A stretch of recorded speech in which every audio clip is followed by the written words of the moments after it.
Okay, hello everyone, and welcome to the second session in our Insider's Guide to University Application series. My name is Bushra, and I head the education team at the Pakistan Youth Forum. And I'm joined by wonderful speakers and Fatma Farooq, who is the co-lead for this program. Without her, this would have not been possible. She pitched it and she made it happen. So thank you. Thanks a lot to all of you for making it happen. So what's the purpose of our series today? So the first session was focused on applications in UAE and Pakistan. We looked at a number of majors. People shared their journeys, why they chose to do what they did, how was the process for them, what were some of the specifics of documents and procedures they need to follow. And it was a very interesting conversation around, different options and some nuances within majors as well. So we kind of want to continue that thread, but today we're actually focused on giving you more of a generalist view, an overview basically of applications to a number of different countries, just to help you get started. We really want to encourage all our students to explore options in different countries, and we're going to talk to you about how that's possible in different countries, with some focus on a few majors here and there. And okay, Fatma, do you want to say something and take it away? Perfect. Okay, let's start with an icebreaker. I think we already have some introductions in the chat. So Bushra, if you could please read them for me. Sure. A lot of people are introducing themselves. If you've come in new here, please tell us your name, grade, school, and what you're looking forward to in this workshop. Thanks to you all for joining at the end of a long day, and Nabiha and Kola, they attend our sessions frequently. Thank you for always coming back.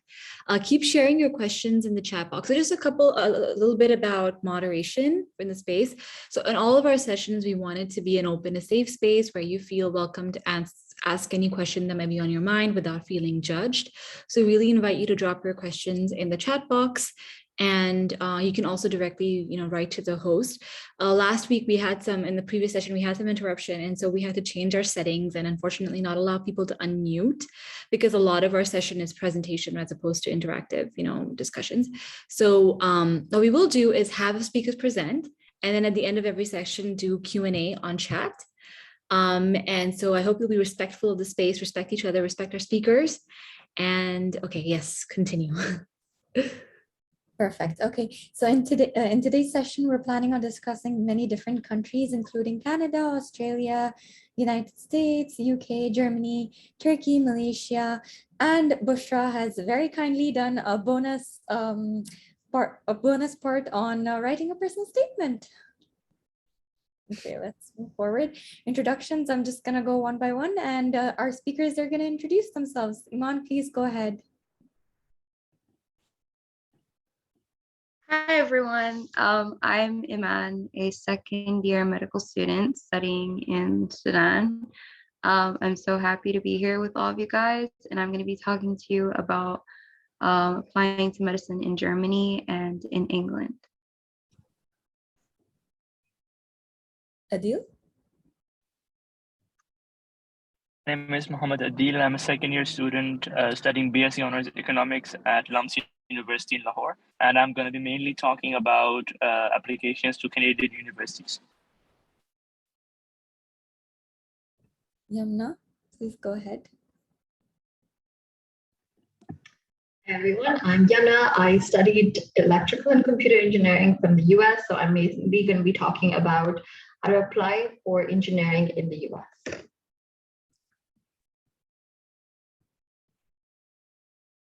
Bushra, please go ahead. Like Yamna, I'm also kind of Buddhi, and I study economics and Chinese. She's going to kill me after this session. I've studied economics and Chinese at a liberal arts college in the US, and I graduated around 5 years ago. Hello, everyone. My name is Omar. I'm studying Bachelor of Science Honors in Management Sciences or Business Management at the Lumps University in Lahore. And I'll be talking about the scholarships and application process in Canada. Assalamu alaikum, everyone. I am Ali, and I study law, psychology, and history at Luton Sixth Form College in the UK, and I'll be talking about applications to universities in the UK. Hi guys, I'm Fatma. I'm an ACCA student at PwC's Academy in Dubai. Zahra will be joining us in a bit, so I think we'll leave her introduction for when she's in here. Hamza, please go ahead. Hi guys, my name is Hamza, and I'm a I'm a master's graduate from University of Wollongong. I've been to AUS back in Dubai as well. So I'll be talking. I'm not an educational consultant, but I'll be more than happy to tell you about my experience and about the application process of Australia. And you can ask me any questions, any type of questions that you want. To be honest, I'll be more than happy to help. Okay, so we're gonna address a couple of questions today. Basically, all of these speakers in their presentations are gonna incorporate questions like why they selected the universities they applied to, why they selected the countries that they are in currently, how did they decide their major, what are the resources that they used to apply, what exams did they prep for, and how did they prep for those exams, scholarships, financial aid, what was the hardest part of their application process, how was the outcome, and why they decided what they decided, and how are they going forward with it. I'm just going to jump in here really quickly and also add that our goal was not just to do a kind of presentation where we give you a bullet list of this is what you need if you're going here and these are some links that you can use. I mean, that's part of what we want to do for you because I remember when I was applying abroad, it was very intimidating. And I didn't know a lot of people who had the same ambition that I did or the same circumstances that I did. So we're really hoping that by introducing you to people with different circumstances and different reasoning and different experiences, you will find some answers that you need in your own journey. But it's intended to be more of us sharing our journey as opposed to being education consultants.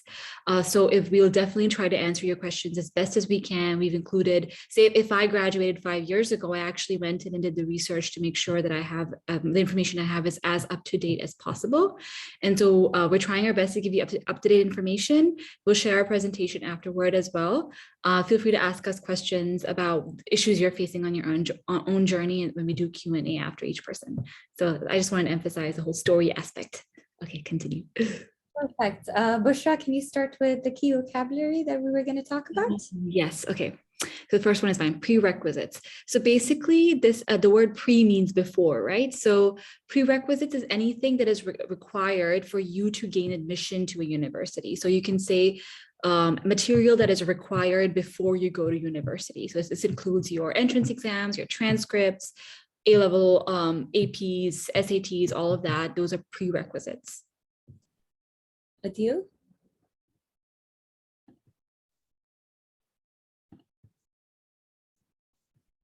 I think. Adil's breaking up. Yes, he is. Adil, can you put it in the chat? Give us a thumbs up if you can.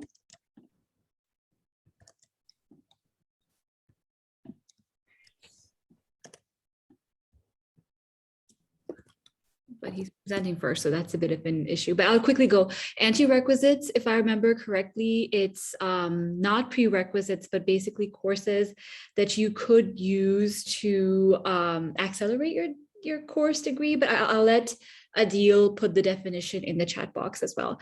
The next one is mine, entrance exams. So we've briefly touched upon it, but basically different universities in different countries, everybody has their own requirements. They need some standardized testing to compare you to other applicants and see how you measure up. So in some cases like medicine, you might have to take like an entrance exam that's specifically to demonstrate that you're academically ready for a medical degree. But in many instances, for most degrees, it's a generalist thing like an SAT exam or what else, like A levels, O levels, or high school exams, like those can count towards entrance exams. Yeah. Oh, scholarship, financial aid. Well. Yes. Oh, by the way, Adil mentioned in the chat, anti-requisites are two courses that are used to fulfill the same requirements and cannot be taken together. Cannot be taken together. All right, I think I kind of understand it from that definition. Scholarships versus financial aid. I will touch upon this further in the US section, but basically something to watch out for is universities offer two different kinds of like aid to you. One is if scholarship based on something spectacular that you did in your grades or athletics, extracurriculars, volunteer work, something there. Financial aid is not necessarily a dirty term. It's just that the kind of aid they offer you is based on your need, but it doesn't mean that if you're getting financial aid, it's charity. It's more like they're offering you aid based on your need. It's a different way of looking at offering concessions in tuition and fees. Credit hours, again, we had Adil, but since Adil is having issues, can anybody else volunteer? Omar? That was totally but okay, let me try to explain credit hours.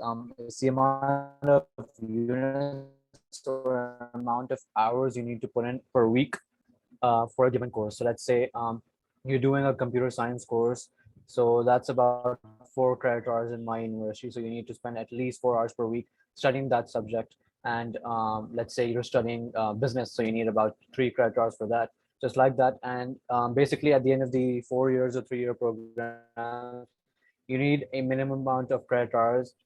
Just have 130, some universities have 120. It depends on the university, but it's basically the amount of credit hours, some amount of units or courses that you need to take to satisfy your degree requirements. I think that might put it like that.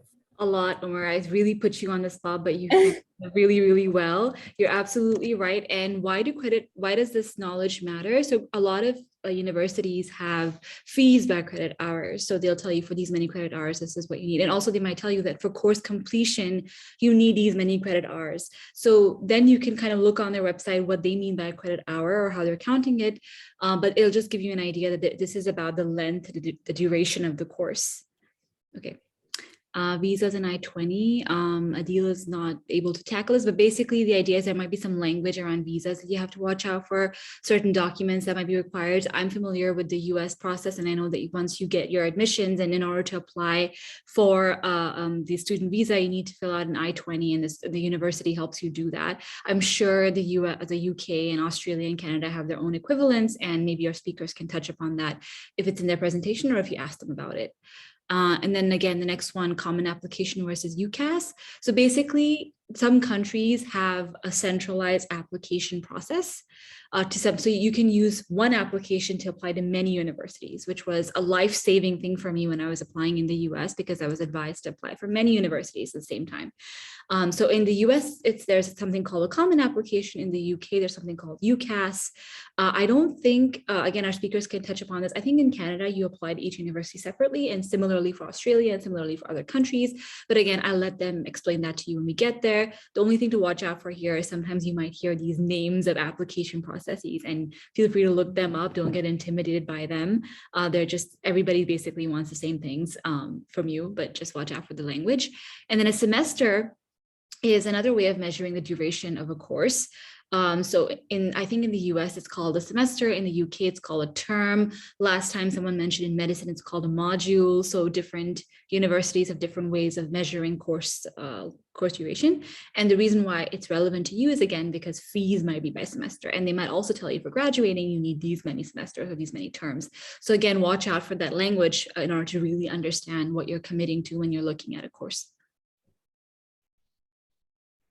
Let's start with Canada. Adil and Omar, please go ahead. Hopefully you guys can hear me. Yes, we can. Actually, guys, I cannot switch on my video because internet here is very, very bad. So I'll just get started with the presentation. A small introduction about me. So I got into the University of Toronto, University of British Columbia, Western University, and some other universities in Canada, like York University as well.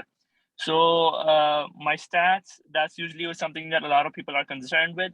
Now, these are just my personal stats. These are not the minimum requirements. And some of my scores are way above the minimum requirement and even the average for the people that are accepted. So if your grades do not exactly match mine, that is completely fine. You do not have to feel ashamed, or you don't have to feel superior if your grades are better. Okay, it works both ways. So just because your grades are better or worse does not mean that you are guaranteed to either get in or not get in. So what was my IELTS score? I got an 8 overall. That's usually quite good if you can get that. Most universities will be happy to accept you. I haven't heard of any university that has a higher than 8 requirement for its IELTS.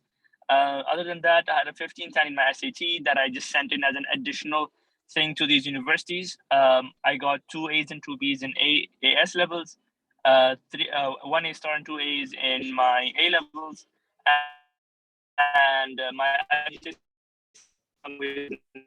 so that's a little bit about me. I also had a very strong focus on my extracurriculars, which especially community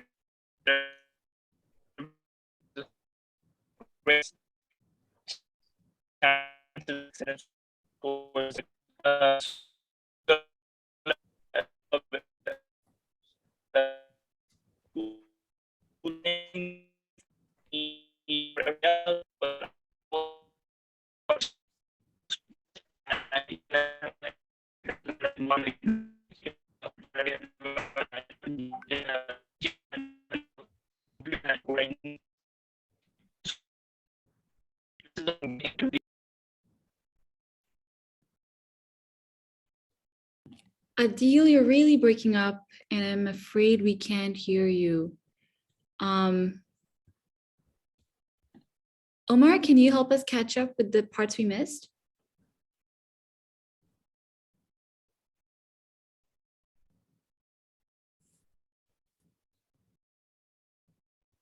Yeah, sure. I really don't. First off, your major. That has to be the main thing. Can you guys hear me correctly? Because I get the notification that my internet connection is unstable. You are breaking off a little bit, but I Oh, think we mostly hear you. Okay, I'll try my best to talk as slowly as possible. So how should you approach your application process? Your major is very important. At the end of your O-levels, what they call it in American, in the American syllabus. But when you're done with your O-levels, start thinking about your major. Start thinking about talking to your seniors.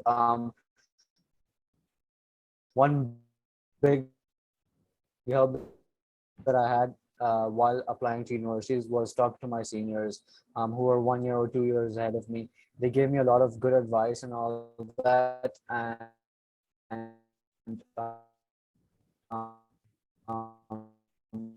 they have the experience, they have the most recent.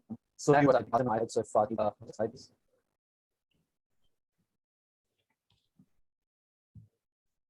Do you want me to move a slide? Yeah, please. Perfect.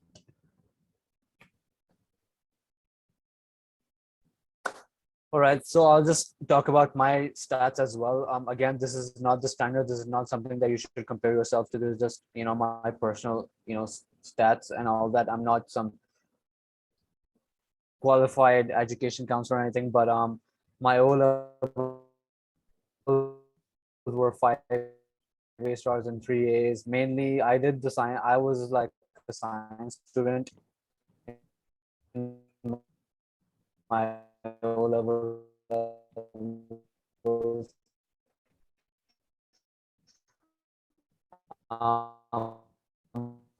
My AS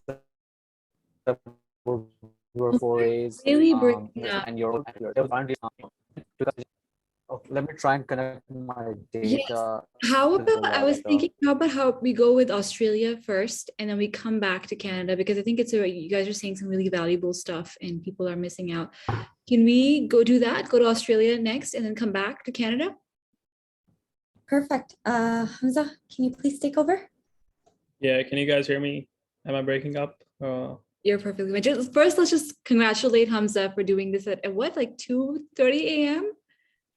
Yeah, it is. You look wide awake. You look more awake than I do. Yeah, no, it's just a routine. And it's 7:30, Bushra. We look more sleepy than him. Yeah, no. So it was just a day off from work, so probably that's why. But anyways, I'm happy to start with it. So a little introduction to myself. I was in Dubai like 2 years ago. I went to AUS and did my bachelor's in mechanical engineering from there. And then I came to Australia like just before the borders were shut. I got lucky with that one, but like still like I just came here just before the borders were shut. And then I came here for my master's degree, and I finished like 2 months ago in December. So I'm a graduate now, and I'm on the job hunt now. Like I'm looking for professional jobs and all that. So I'll guide you through like some of the application processes that I went through. So Australia, obviously, as you know, like it is a beautiful country. It's got some of the top universities, as you can see in the slides.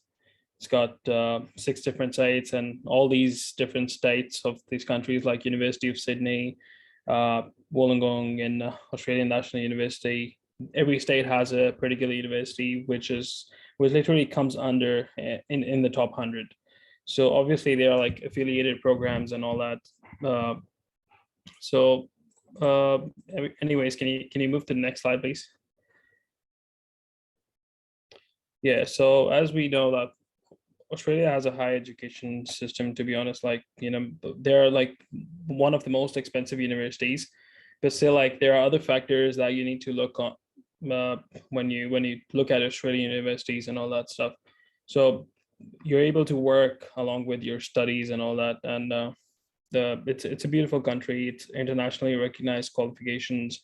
It's a diverse there's a diverse culture like everywhere around, and obviously like it's a beautiful country.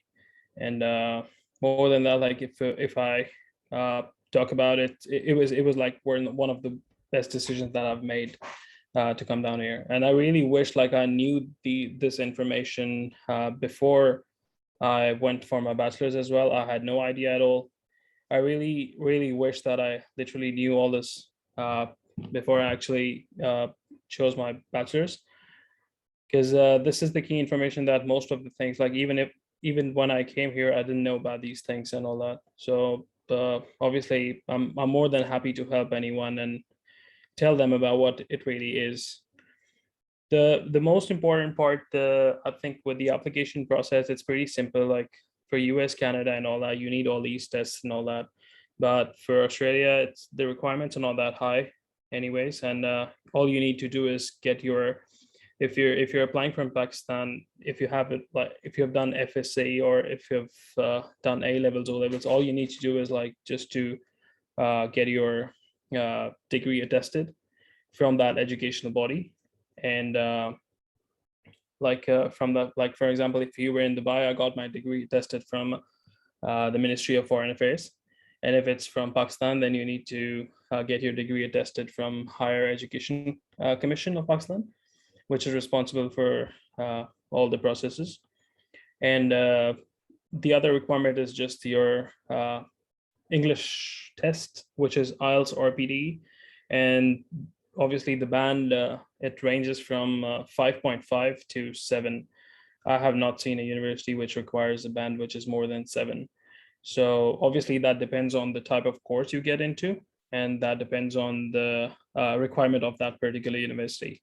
Obviously higher universities, if you look at Australian National University or University of New South Wales, their requirements and phase structure will be a bit higher than compared to the other ones.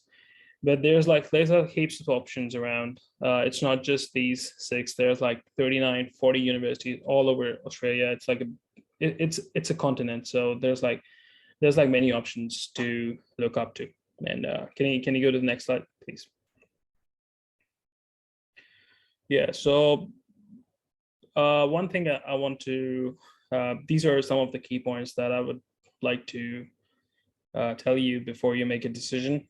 So choosing your course and different universities, I would like to make a point here that do consider all universities like around Australia, because obviously some of the people, like, you know, when you go to the agent, some of the agents are affiliated with some of the universities, and they are going to send you there. What they they are going to tell you what they know and they have an affiliation with. But there are, and those universities can seem to be pretty like expensive. And obviously, like it's a big state and there are like many universities. So there are universities that you can afford to. And one of the biggest point that I want to mention is like it seems like pretty expensive, the universities and all that, but Australia is a country which gives you an opportunity to work hard enough, and it's got a higher wage rate compared to all the other countries, US, Canada, UK, and all that. So you can actually, it gives students the opportunity to actually, take pressure off your families and cover for your own face. So this is one of the biggest factors, and I'm sure like 80-90% of the students that come in Australia, they are able to pay their own face, which is a relief for parents and families and all that. So it looks like pretty expensive. And if I'll talk about the financial grants and scholarships as well. So if you look at that one as well, there's very limited options. Financial Australia, most of the universities, they provide international scholarships ranging from 20 to 30%. And they're like scholarships which you get if you go and study in regional areas. So these are the only type of scholarships that you can actually get here. But obviously they know their country very well. Most of the students, they do this. It looks very expensive and it's accredited universities, but still like you can actually make sure that you can pay up for your face and all that. And one thing that I want to also point out is like choosing the city that you go to, because obviously it's a country which is like 15 hours away from Dubai and Pakistan and all that. So choosing your city is very important because it's a continent, and obviously not everywhere is diverse enough where you find your own community. Because even if you're not social enough, if you have your community around, it's very important for a student to make sure they have friends and people around them, and to make sure that they're staying on the path, because it can get depressing at times. And it's really hard to find jobs in regional areas as well. So you need to choose a city. Like obviously what people do is just choose a universities and just go down there without considering the other things like job opportunities and are there like any people from their community around, and how's the weather, and so all these things are important. And in my case, like people don't think about it, but you should always consider what are you going to do after you are done with that degree as well. So permanent residency is a very good keyword that most of the bachelor's people won't be thinking about it right now, but you should, because sometimes once you graduate and all that, it becomes too late to cover the points system and understand the point system, which is required for that purpose. And also Australia offers around 2 to 4 years of postgraduate visas, which is a very big bonus point. Which gives you a good opportunity to look for jobs around once you graduate. And yeah, these are some of the key points that you need to consider. And you can ask me any questions if you get it. Like, I don't think I have anything in mind that I've mentioned everything here. Just go to the next slide, please. Yeah, so these are some of the requirements, like literally these are it. And yeah, so from this one, I can say that one of the most difficult part for most of the students here is bank statements. So I remember like when I came here, I had to show them like around 150,000, which is like, which shows that the parents, or even if you're sponsoring yourself, you have enough funds in your bank account maintained for 3 months, which shows that you have enough funds in your bank account to cover your fees for the first year and also your living costs. So bank statement maintenance is one of the key aspects which can trouble a lot of people. But again, if you're applying from Pakistan and if you're applying from Dubai, the requirements can be different. So go through the agent and talk to them, and because they know about the updated requirements from the immigration. And but that is one of the things which has troubled a lot of my friends. So people need to think about it like from before. But apart from that, there is nothing out of the blue which is a requirement. It's just your O-level, A-level certificate which needs to be attested, or your FSC, or uh, whatever you did, like that certificate from attested from that particular educational body. And it's just IELTS English test, and literally that's pretty much it. And scholarships, like I said, uh, there's not many scholarships or financial aid offered through universities here. It's just scholarships offered to international students for coming down and studying here, and it's just scholarships offered to international students for coming down here and studying in regional areas.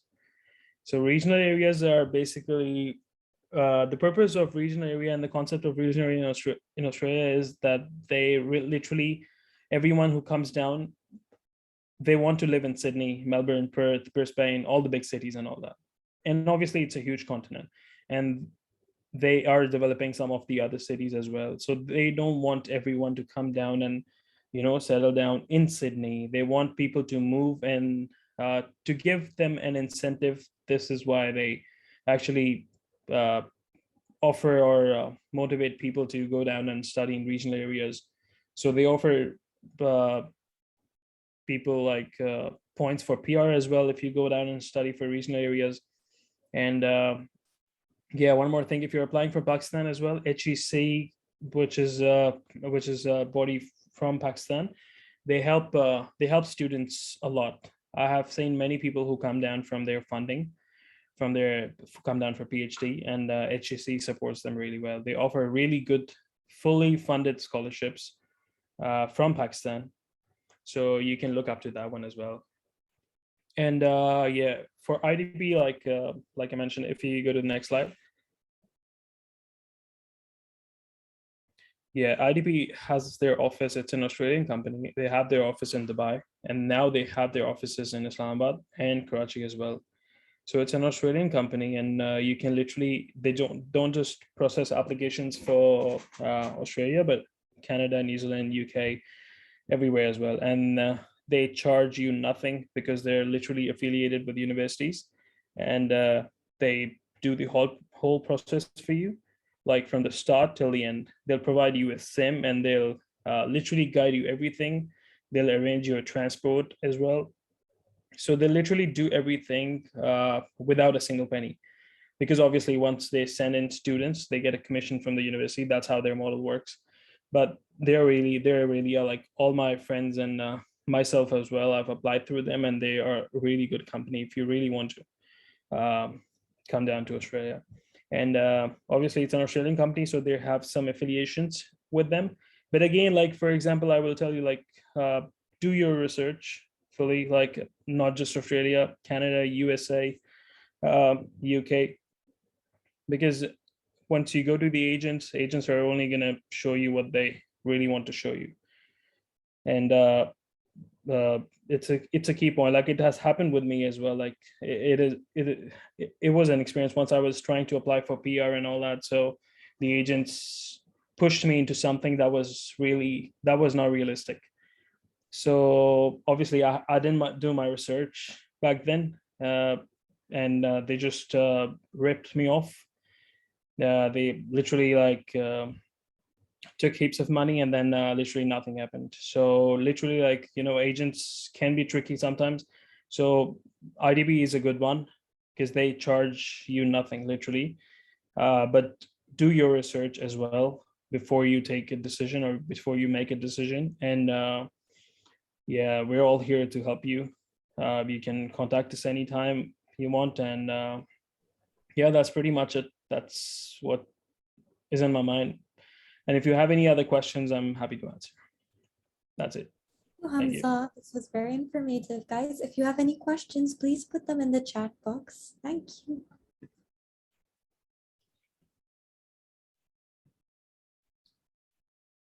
Bushra, do you have any questions coming into your private? No, not really. I don't know if you covered this, but I have a question about what majors would you recommend people pursue in Australia? Oh, yes. Yeah. Oh yes. So yeah, obviously I didn't talk about it. So Australia, if you look at it, like accounting and finance, they don't get much appreciation here. And why is that? Because most of the Aussies, they love getting into finance business and all that. So obviously, like there are limited jobs with accounting and finance, but Australia is known for mining and for their literally like what do we call this, construction fields. Are like these two engineering fields are some of the most recognized ones, because they like live on mining literally. So mining engineers and construction engineers, mechanical engineers, electrical engineers, all types of engineering jobs are some of the most demanded jobs in each and every state. uh, I look at accounting and finance jobs from the perspective of PR, like permanent residency. It's really a tough call for them, because sometimes what how the PR process works. If a state has a particular demand of accountants or engineers, they open it up or lower their points, and then they start giving permanent residency to them. So it works on demand, but literally for accounting and finance, there's not much demand at all. But for engineers, it's always open, because it's literally, one thing is, like, obviously once you come down here, you really want to live in Sydney, Melbourne, Brisbane, all the big cities, and live a wonderful life. But it's a huge continent, and there's like so many places that you can go to. You can literally move into the regional areas and give a shot there. But obviously the lifestyle is different, and you have to compromise on a few things. But there's like load of opportunities. It is called the land of opportunity, and there's like heaps of opportunities, like even for business. The one thing I love about Australia and all the other countries like Canada, USA, is the equality. Like no matter what job you do, and no matter what type of work you do, you're never underpaid. You have the same, you will get the national minimum wage that you deserve, and you will get that respect no matter what you do. Like, so this is one of the points that I love about Australia. And if you talk about majors, obviously different universities are recognized for different majors. For example, if you talk about Wollongong, University of Wollongong, that I studied in, it is known for engineering, and it is known for nursing and medicine. So if you really want to pursue medicine or nursing, it is a good university which is recognized all over Australia. And I don't know much about other universities, but literally, obviously the agents would know. And yeah, that's about it. Construction and mining are two fields that I feel like Australia is the hub for these ones. Thanks. That was actually very helpful. There's a question in the chat box. What kinds of student jobs are available that you were talking about to help pay off tuition? Oh yes, like student jobs are casual jobs. It's not about like what type of student jobs. It's just the wage rate is too high.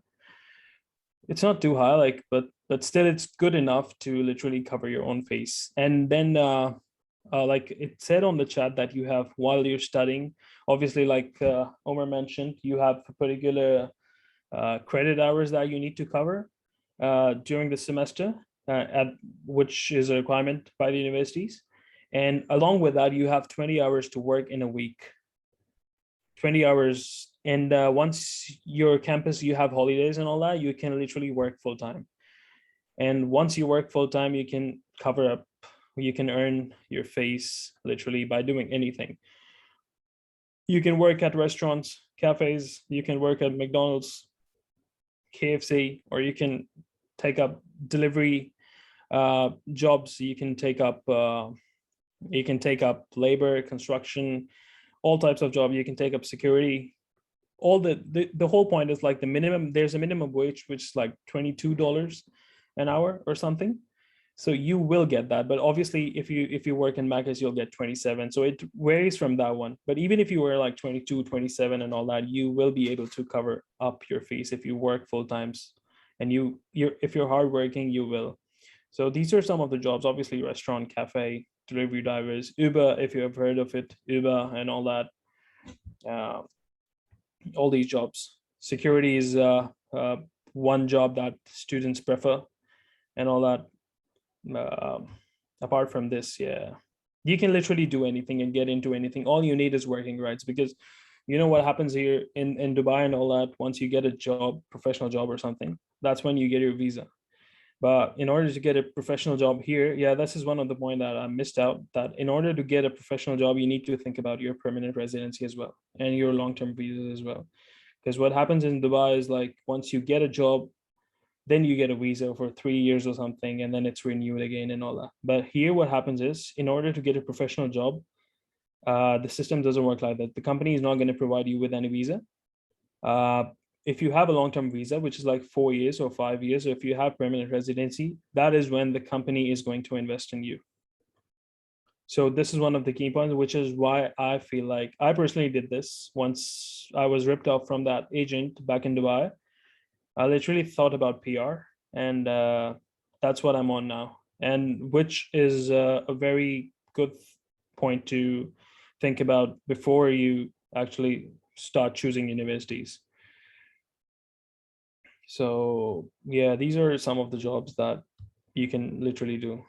But it's just like, no matter what you do, you will get that minimum wage, what you deserve. There's no exploitation, no discrimination at all with all this stuff, just like the subcontinent in the Middle East. With for example, if you're a laborer, you're literally ripped off in the Middle East, but not here. Okay. Like everyone, most of the people would have heard that plumbers earn more than doctors here in Australia. So it's just because the national wage rate is equal for everyone, no matter you're doing a desk job, no matter you're doing a labor job, or no matter you're doing whatever you want.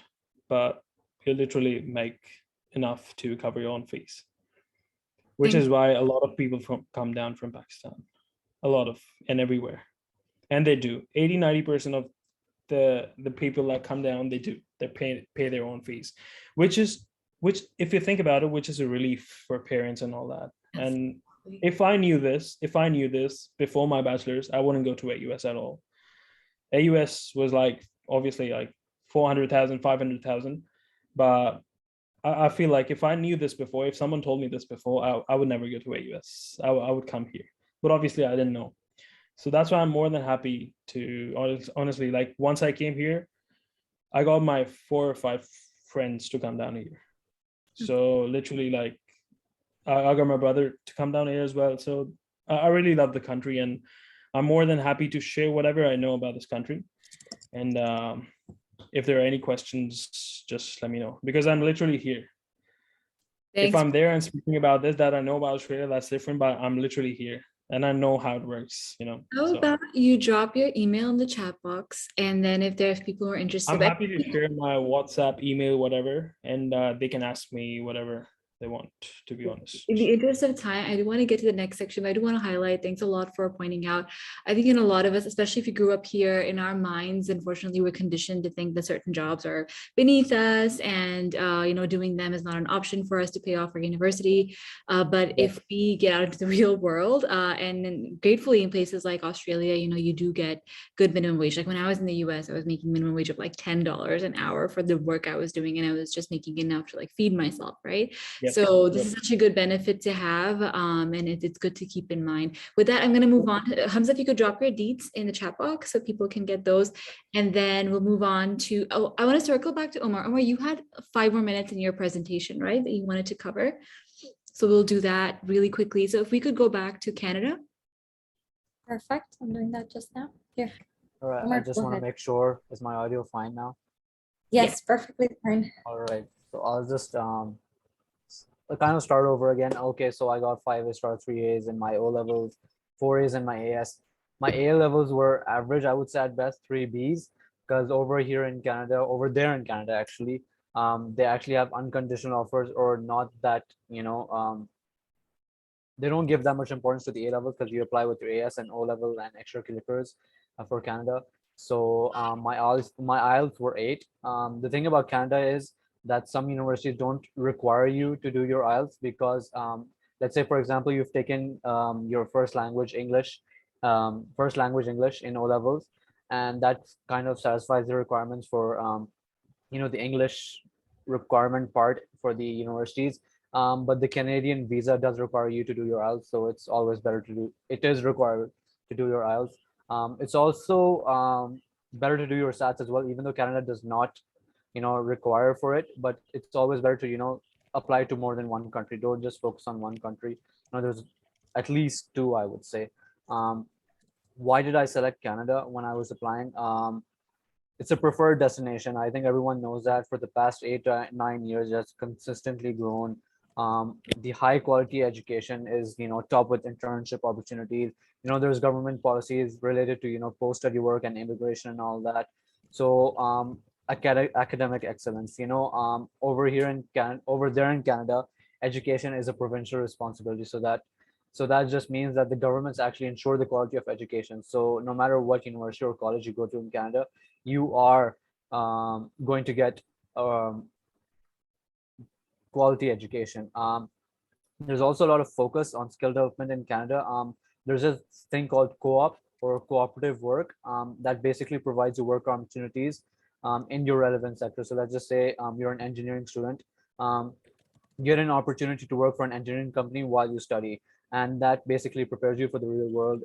It's typically 4 months in a year, and since you're doing 4 years, that's around 16 months, so you get a really big head start to the rest compared to the rest of the competition.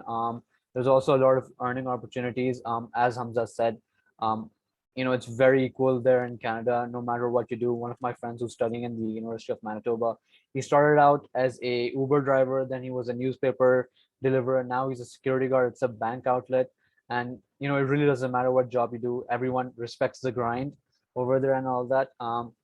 You're allowed to do 20 hours per week while you're studying, and as Hamza said, while you're on holiday or semester break, you can work full time. Um, Canada is also very affordable compared, I would say, at least to the UK.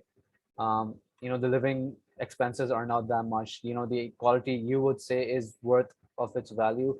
um, and the quality of life in Canada, the standard of living is very high. It's safe and peaceful. I think there's this stereotype, but I think it's pretty correct that Canadians are actually very nice people, and it's a very safe country. I think one of my friends, he was like, our whole neighborhood just leaves their doors open. They don't even lock the doors at night because it's so safe, the neighborhood and everything. um, the diversity at Canada is absolutely amazing. I think it's one of the most diverse countries in the world, and the immigration opportunities. Um, I haven't heard anyone who was rejected a visa after they got admitted into the university. So I think that's a huge plus. Um, what was the hardest part of the application? I think the hardest part for me was to choose where to go in Canada. I looked at different universities. I think this was mentioned in the last session that ranking is not everything, um, especially for countries like Canada, where every university and college offers high quality education. But going into the technical part of it, I think personal statement is a huge, huge, huge part of your application process. Um, it's like 600 to 700 words, and you need to explain yourself, your passion, your ambitions, and everything into such a small amount of content. And I think that's a huge challenge. At least for me it was. Along with that, many universities, they give you short word essays as well, short answer essays as well, around 300 words or something. So do focus on that. Many applicants underestimate the importance of that, especially in competitive universities and all. And overall, this application process, the period of application process, is very anxious. It's very, like, you get a lot of anxiety over there. You have to do your essays. You're trying not to compare yourself with others. Your friends, they get scholarships, they get universities like Harvard, Stanford, British Columbia, and all that. Try not to compare yourself. Do not compare yourself. Everyone has their own fit. Everyone, it will all work out at the end. I think one of the hardest part is the rejection that you get, when you're looking to get into university. You really like the university and you don't really get into it. And, be it the visa or the application, the admission, you didn't get the admission, or be it, the finance part of the admission process. very heartbreaking, but it's not the end of the world. There's always another, way. There's always another road to go and come, satisfy your goals and all that. Um, what kind of scholarships are available in Canada? Canada is actually very well known for their scholarships. I'll just talk a little bit about it. I'm not sure anymore. I can't go into much detail because I applied like 3 years ago, 4 years ago actually. Um, since we're all international students, according to Canada, you actually get like almost every university in Canada offers an international admission scholarship. Let me just give an example for the University of Alberta. They give you around 5,000 Canadian dollars if you have more than average grades and if you're, an international student, which most of us are. Um, there are specific regions in the world that if you come from there, you are offered more scholarships. Um, can't give any examples right now. I'm really sorry. But then when you get into university, if let me say, for example, if you're in the top 5% of your batch or in your faculty, you get scholarships on that as well. There's two types of scholarships. There's admission based and then there's application based. So admission based, you don't really do anything. You just, give your grades, whatever application is, and they just offer you these scholarships. And then the other is the application based scholarships, which are relatively much harder to get. They base it upon your extracurriculars more than your grades. So that, extracurriculars is a huge part. If you want to get a scholarship in Canada, I would say volunteering, you know, um, cleaning initiatives, MUN. I think MUN is a huge part. I did MUN and I did get a scholarship just because I did MUN. And they look for leadership skills. I think that is very, heavily enforced upon in Canada. They look for, were you in the student council or the student government? Did you take initiatives in your societies or clubs and all that? So that's always a huge plus. Volunteering, I would say, not only is it better for the community, but it's also better for your application. That might sound a bit selfish and all that, but it's always better to do volunteering hours. What final decision did I make and why? First, let me talk about um, the what was I gonna say? The scholarship part of it. Focus on your greatest achievements. Don't talk about all your achievements. Just focus on the best parts of it. Public service, aesthetics. Aesthetics is again very heavily relied upon in Canada. Community involvement, societies, clubs, these types of talk about your experiences and what you reflected your reflection upon them. They really want experience. They're not looking, at the president of the school society or anything. They're looking at your experience, what you learn from it, and what you can apply and the value you gain from it. So they're really looking at your passion and what you can offer to the university and Canada itself. Then what final decision did I make? I talked very nicely about Canada, but unfortunately, I did not end up in there due to some financial concerns and all that. But when I was looking to go to Canada, I made the final decision to go to University of Alberta. Not only did they offer me the highest scholarship, which is always, a huge plus on the finances part, but many of my seniors, they went over there and they were business students as well, just like me, and they were talking about their co-op opportunities, the opportunities that you get while you're studying. And University of Alberta has a lot of affiliations with companies such as McKinsey, Bain, a lot of banks as well. So universities such as these, look at the affiliations of the universities as well, because they offer work opportunities in those companies. So that's about it from me. If anybody has any questions, feel free to ask me in the chat or unmute yourself. Thank you. Thank you, Omar. Anyone questions, please put them in the chat.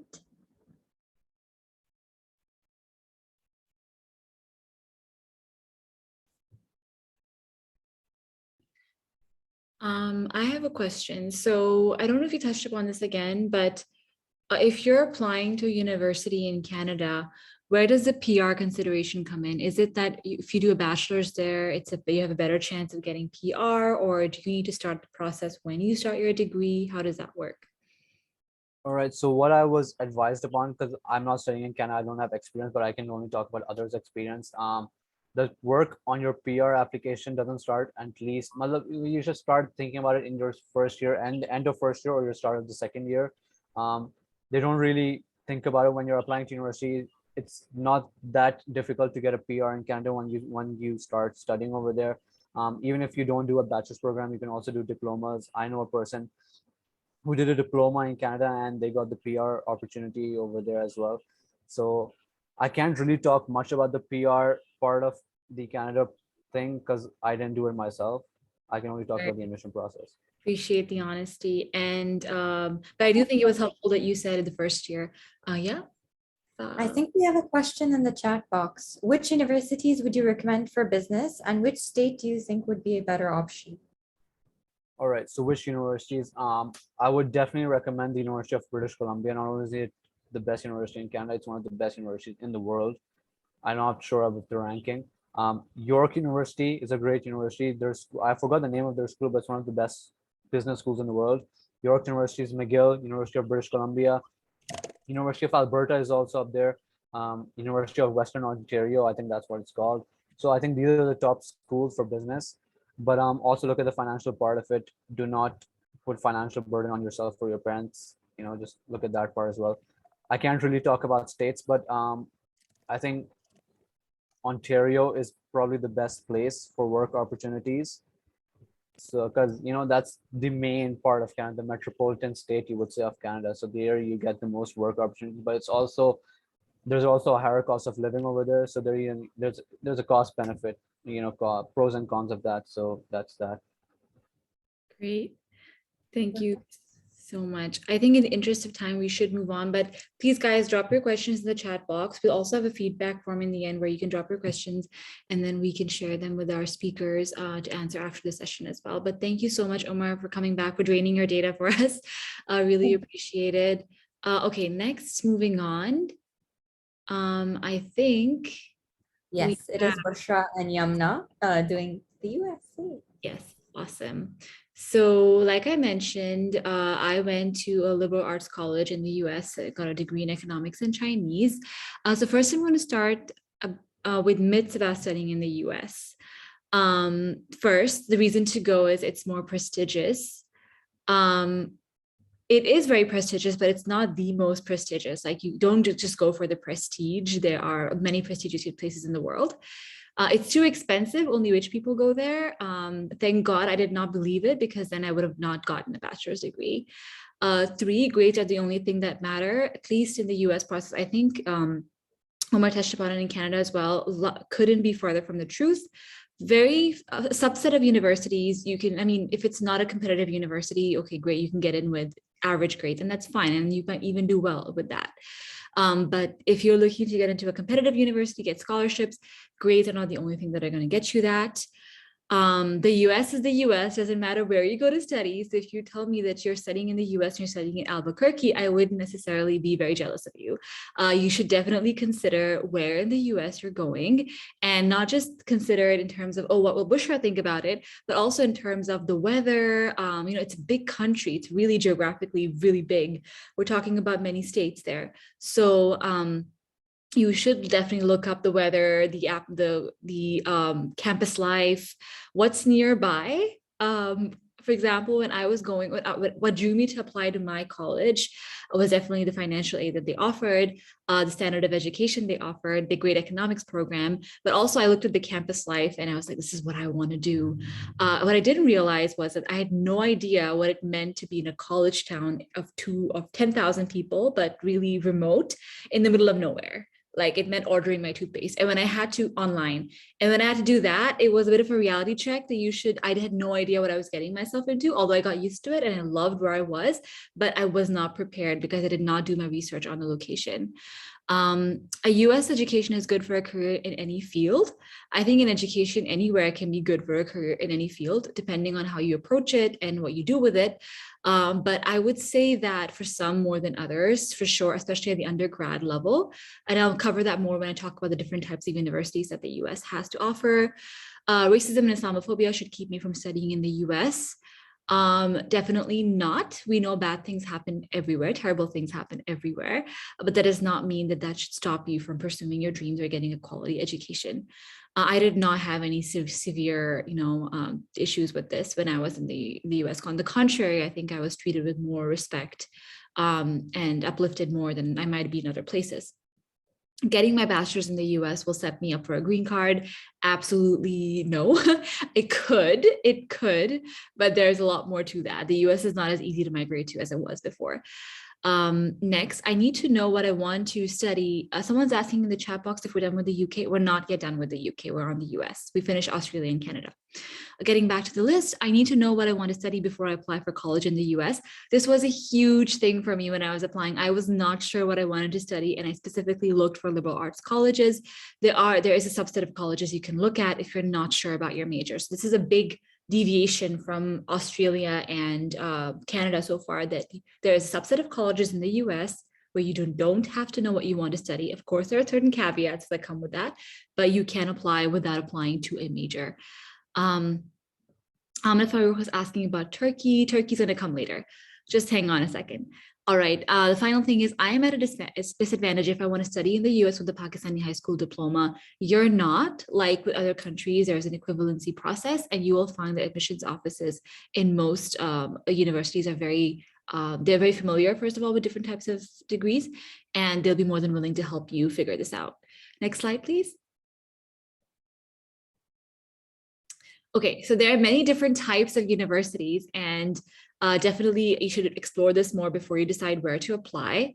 Just a quick note on that, when I was applying as an undergrad, I was encouraged to apply to 10 to 12 universities, especially because I needed a scholarship. So they were like cast a wide net, and then there are 3 layers. There's a bottom layer, the easy catch. I'm forgetting what the term for that is, but they're the ones you can get into very easily. In this case, it might be smaller state universities, community colleges, or mid-tier universities. The second level is it's normal, like it's going to be a bit of it's going to be competitive for you to get in, but there's a good chance, more than 50% chance you're going to get in. And then finally, there's a reach category. We're talking about the Ivy Leagues. We're talking about the top rated colleges and universities. There's a chance, even with the right profile, just because there are so many applications going in for a small number of seats, you may not get it. So because you're applying to more than one, you may end up applying to 10 to 12. At the time, I did not have the money to pay for application fees, so I was able to write to a lot of universities I was applying to and get waivers. In fact, I did not pay application fee at a single university that I applied to when I was applying to the US. So definitely don't let that stop you from trying. So what are the different types of universities in the US? There are public universities, and as you can imagine, it's like Pakistan as well, like public universities that are run by the government and private universities. There are some really amazing public universities, and there's some really amazing private universities, and there's some really bad public universities, and there's some really bad private universities as well. You should do your research on the institution, the rankings, the reviews of it before you decide to apply. There is something called state universities, which is actually a subset of public universities, or actually most public universities are state universities.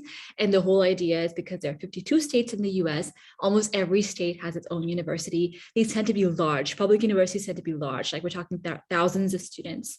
And they tend to have like an in-state tuition for people who live there or from there, and we pay out-of-state tuition. So if you're applying to a university in, say, Michigan, you will be paying the same kind of tuition someone from California will be paying because you're out of state. So that's something to keep in mind.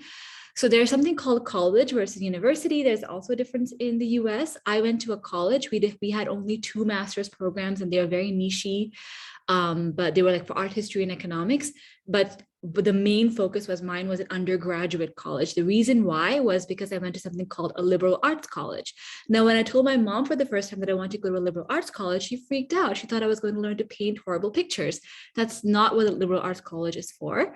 Liberal arts literally means it's a type of system that is actually now practiced at many institutions in the US, even Harvard, which is a university, not a college. So the colleges uses a liberal arts curriculum. What does it do?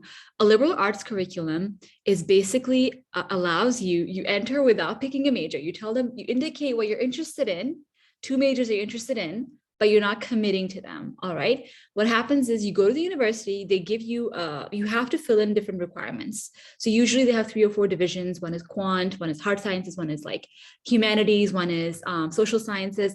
So you basically have to do a number of different courses from these, and then you have to fulfill basic major requirements in your 3rd and 4th year.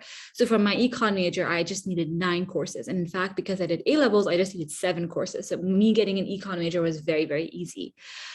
So these are really undergraduate focused institutions, which really want you to explore a wide range of majors and then pick one based on what you're interested in. That being said, I still do recommend going in and selecting, understanding what major you want within the first year, because there are some majors that have more difficult requirements like chemistry, physics, psychology.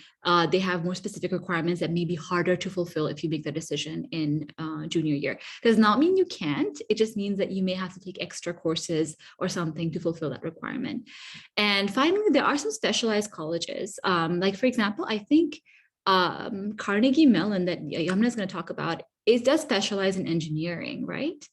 Or it does not specialize, but there are like specialized courses. So for example, if you went to a liberal arts college, you would have to do a pre-medical or pre-engineering or pre-law path, and then get a degree in that to proceed. But if you go to but the US also has a subset of universities where you just major in that, and then you're able to continue in that. I will let Yamna touch upon the engineering path when she starts. But I just wanted to give you an overview of this, and I definitely encourage you to research this further, that there's not just one type of university in the US. Okay, moving on.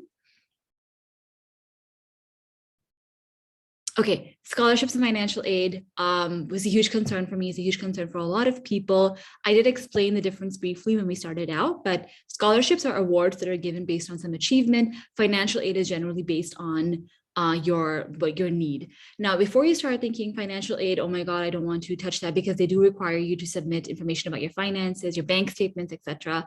There are some, the college I went to does not do scholarships. It just does financial aid. And the idea is you get in, if you get in, they're gonna then look at what your need is and fulfill that. So their idea is first you get in.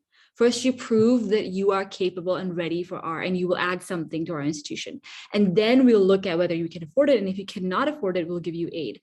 There are two types of financial aid, actually. There's a need blind, which is we don't care about your needs when you're applying. And we're talking about some Ivies here. We're talking Harvard, we're talking Princeton, we're talking Dartmouth.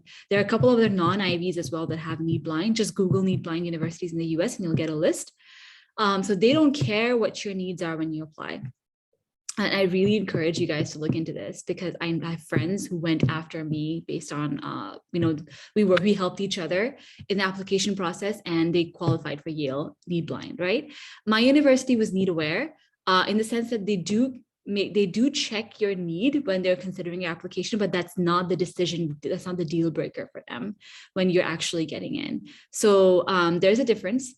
Now, my liberal arts colleges, most of them are need aware, but if they like you as an international student, for some wacky reason, these are very wacky colleges, they might like you because I did not have athletics. I did not have MUN.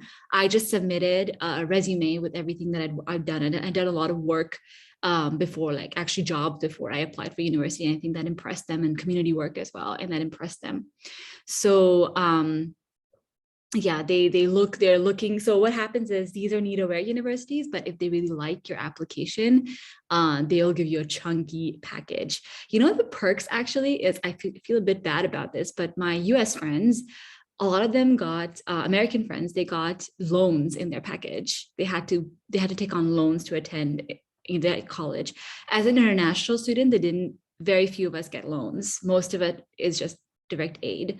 So you're kind of lucky in that process. So I highly recommend looking at liberal arts colleges. Yamna is going to start off and be like, no, don't. No, I'm kidding. She's going to push for her universities, but definitely because people don't know about it. In fact, I think AUS also implemented a liberal arts system. It's a really great system. It's meant to help you explore, and these universities really want interesting people, so do apply. There are some rules about keeping your scholarship, but pretty straightforward ones, like please don't flunk your classes, please don't not show up to class, that kind of thing. And you can definitely, my financial aid package included earning on campus. My jobs were really fun. I did not get a minimum wage as cool as Hamza's minimum wage in Australia, and now I'm completely rethinking my undergrad life. But I had a job like sitting in a language lab, just letting people in. And most of the time people wouldn't come. I would pick those shifts, and then I would just have my friends come, or I would just sit there and chill and watch a movie. So there are cool jobs. And then I also took a campus job that changed my life, working at schools. And that's when I realized I love working at schools. And that's why I'm doing this with Fatma for you right now. So win-win-win situation. All right, continue. I think I've blabbed for a long time, so I'm going to kind of rush through the rest of it, and you can take a look at it when we share the presentation with you. This is a simple checklist. I will admit I felt overwhelmed when I was applying to the US. And that was because I knew nothing about the process and I had no counselors or nothing. And I actually did the process twice. My first year, I didn't get in anywhere I wanted to go. My second year, I got an early decision. So that's the first point here. Record dates and deadlines. US universities like Canada, some other places as well, please, you need to apply in November or December. So say you want to go attend university in August 2023, you need to apply by December or November 2021, which means you need to start that process like right now, like start your SAT prep as soon as you can, because the applications are due, really, really soon. I did 60 drafts of my personal statement. Again, I was looking at very competitive places. You don't have to have the perfect personal statement if you're applying to state universities, but we'll get onto that later. Most important thing is record dates and deadlines, please, if you're applying to study abroad, especially, and note all the different deadlines. Note that there's something called early admission as well, and then they will require you to apply in November, which is what I did to get into Williams, and they will give you a decision before everyone else, like in January. So you can choose to apply to one university usually early, and then the rest can be regular decision, which is applying in December. So, all right, so I felt overwhelmed, but if I had had all this information and I had started planning like right now, I would have been fine. That's the message. Moving on. Okay, there's something wonderful in the US called a common application. It was horrible when I was using it. It was a very weird website with a lot of glitches and looked very old, but now it's new and fancy and trendy, and you will love using it. It's very easy. You just have to take some time, an hour or two, to get into it as early as you can. I think usually they open up in August for the fresh round of applications. So if you make an account, they'll alert you when you're ready to start using the application. And then they ask for your high school. There's some just normal things that any application will ask for. And then there are, because you're applying so early, they want your mid-year, final year reports. And then recommendation letters are really, really important in the US application process. So make sure you have at least 2 or 3 teachers who will recommend you. It could also be a coach, if you're doing athletics or something special, some talent, but at least 2 teachers, please, who will write a good recommendation for you. And there's something called a counselor recommendation, and I did not have a counselor at my school, so I asked one of my teachers to be my counselor. Fun fact, she actually became the career counselor for our school a couple of years after that. So I think she enjoyed that. So you can ask a teacher to be your career counselor if your school does not have an official counselor. And please let me know later if you have any questions about this. And quickly to the next one. And yeah, so this is just, again, a breakdown of what you need to submit versus what others need to submit. Extracurriculars, activities definitely matter. Some people will tell you that, oh, unless you're president or unless you're the leader, it does not matter. No. You can tell them what you achieved through that, and that's what really counts. So if you can be the president, blah, blah, blah, go ahead, do that thing. But if you weren't the president, don't feel like it doesn't count. If you didn't get the first prize, it doesn't mean it didn't count. Talk to them about what you learned. That definitely counts. And your standardized test scores do count, but they're not the end of the world. You don't have to have perfect 800s to get the scholarship. I would say anything above 700 in each area of the SATs is pretty good. So aim for that and try to take the SATs twice before you apply is what I also recommend. Moving on really quickly. Okay, handing over to Yamna, who's been waiting patiently. Thank you. I am just going to put a disclaimer out there, or a couple of disclaimers. One, I am obviously not an educational consultant, so these are all going to be my experiences. 2, I did apply a while back, so I'm going to speak from my experience when I applied. And over the last 5 to 6 years, until last year when my university stopped it, I have also been part of the application process for undergraduates who are applying as an alumni interview. So we basically used to do alumni interviews with undergraduate applicants. So from both of those experiences, third disclaimer, I may say some things which from my experience may be very different to Bushra's. So I just want you guys to take in consideration that everyone's experiences are very different based on, everything that they went through. So yeah, firstly, why did I apply to the US? So I think like Omar mentioned, I did not just apply to the US. I definitely agree. I think it's always good to have at least 2 places that you're applying to. And then again, have your safe schools and your reach schools, which, like Bushra said, are your dream schools, right? So I applied to the US and I applied to Canada. And both the schools in Canada that I applied to were my safe schools. Interestingly, my third safe school was the university I ended up at, but that's a whole other thing. And I'll tell you how that happened. So firstly, what I did through the university process when I was looking into how to apply or where I'm going to apply was, what am I going to study? That was something that I wanted to look into before applying. So I started looking into what am I best at, what am I interested in, and 2 subjects immediately popped up, which were computer science and math. So as well as a bit of physics and chemistry. So I applied for computer engineering. For most places, I applied either computer engineering or computer sciences. In the university I went to, I ultimately ended up doing electrical and computer engineering, only because it's a package deal. You can't do one and not the other, right? So that's kind of ultimately what I ended up doing. In terms of shortlisting my universities, so what I did was I started off with a list of 25 universities from I went in it, and again, this will help explain it. So I went in it from a ranking based. So your top university all the way to universities which are in your top 100. And I started looking into, okay, which are some great universities that I would like to apply to? And I shortlisted it down to 25 that I had just done some research in. Now, we then, like with other people who'd applied, friends who'd applied earlier, my parents who knew about it because my elder brother went through the process the year before, a couple of family, friends, cousins, all of that, I started getting advice and I shortlisted it surprisingly to just 4 universities based on one, making sure that I had a safe school in one of those, as one of those 4. I also looked at which schools were great for engineering. I looked at location as one of them. And again, this is a very personal thing. For me, it was important to not be in the countryside. So like Bushra mentioned, it was something, and I think for me, the advantage was I'd already gone through the process, or at least seen a bit of it when my elder brother was applying. So I'd seen and gone and seen like what like a university in a college town looked like and what a university in the city looked like. So I knew I did not want to go to a college town, right, in the middle of nowhere. So that eliminated quite a lot of universities instantly.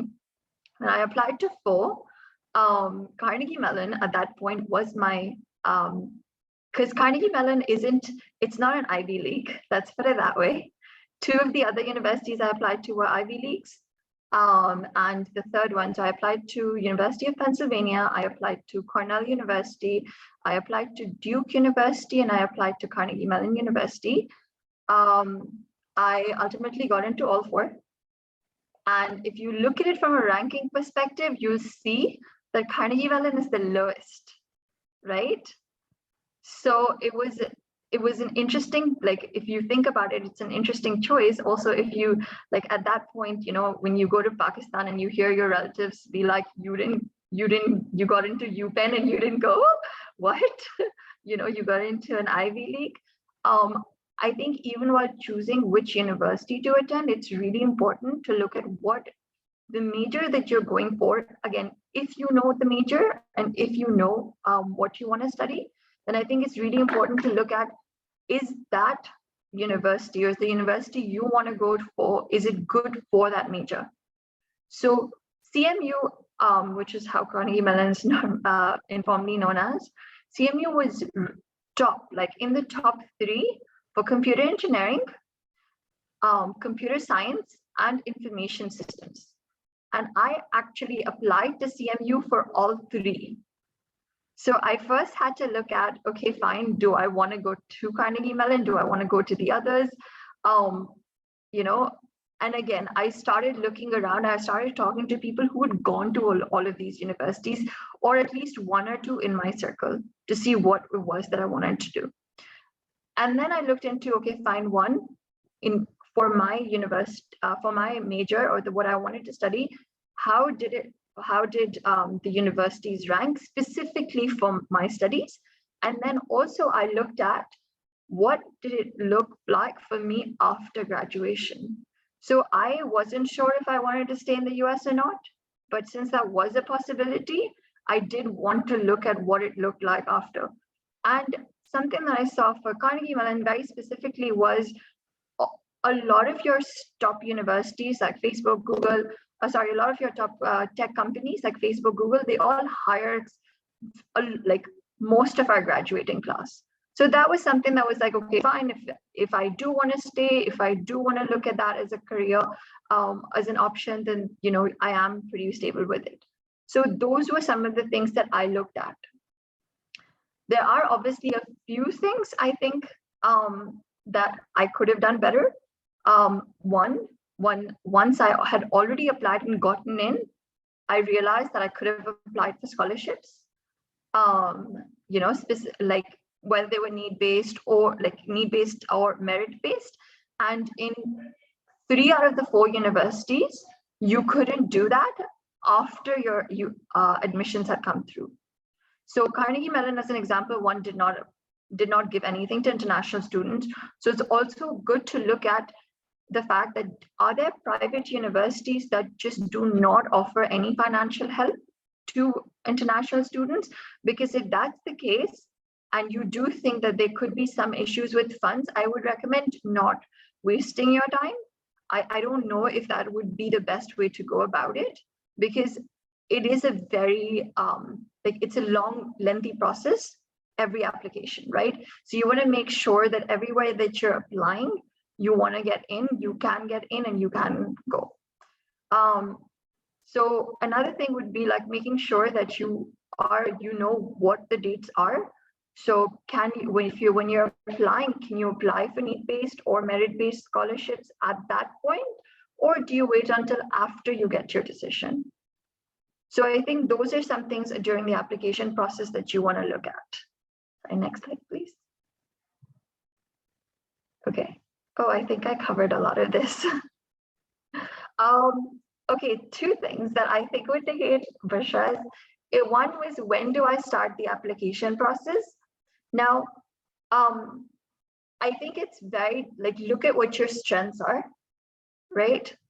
For me, I think always look at what you mean by application process, right? If you know, for example, you want to get into the US or you want to apply to the US, always start with your standardized exams, right? Because those are the ones that have strict timelines that are only there for a couple of, like, they have specific dates. Sometimes seats get filled up. You know, sometimes you just don't end up with the subjects that you want. So I think it's always good to look at that as the first thing. I'm sorry, I don't think I'm going according to the structure that I put in the slides, but I'll start with that. It's fine. So the first thing for engineering that we needed to apply to the US was our SAT 1, which I would recommend doing at least a year before you apply. So if you're applying in, for example, in December 2022 or August 23, you should do them by this time. So if you haven't done them already, I would recommend getting on to the next, whichever it is, the next segments, because SAT dates are consistent, and then you have SATs and SAT 2s, both of which you have to do, right? So that would be the first thing, which is make sure your standardized tests are done well in advance, and make sure you have chosen your, like if you have a major that you want to look at, then make sure you have researched into it, both from which universities you want to apply for, as well as which universities you want to apply for and what career paths they can take after that. So if you can go to the next slide. So that's the first thing. The second thing would be your high school grades. Depending on where you're obviously going, for example, in the UK, your high school grades aren't as important as your OA levels, right? In the US, though, your high school grades are super important. So in terms of your academics, your high school grades are more important than apart from your SATs, any other standardized exams that you're doing. So make sure that you get your high school grades up to mark and you get your transcript. I had a very interesting experience where my school was out of 20. And so for computer science, as an example, for one of my semesters, I got 16.99, which they had termed as an A. And if I'd gotten 17, they would have termed that as an A star.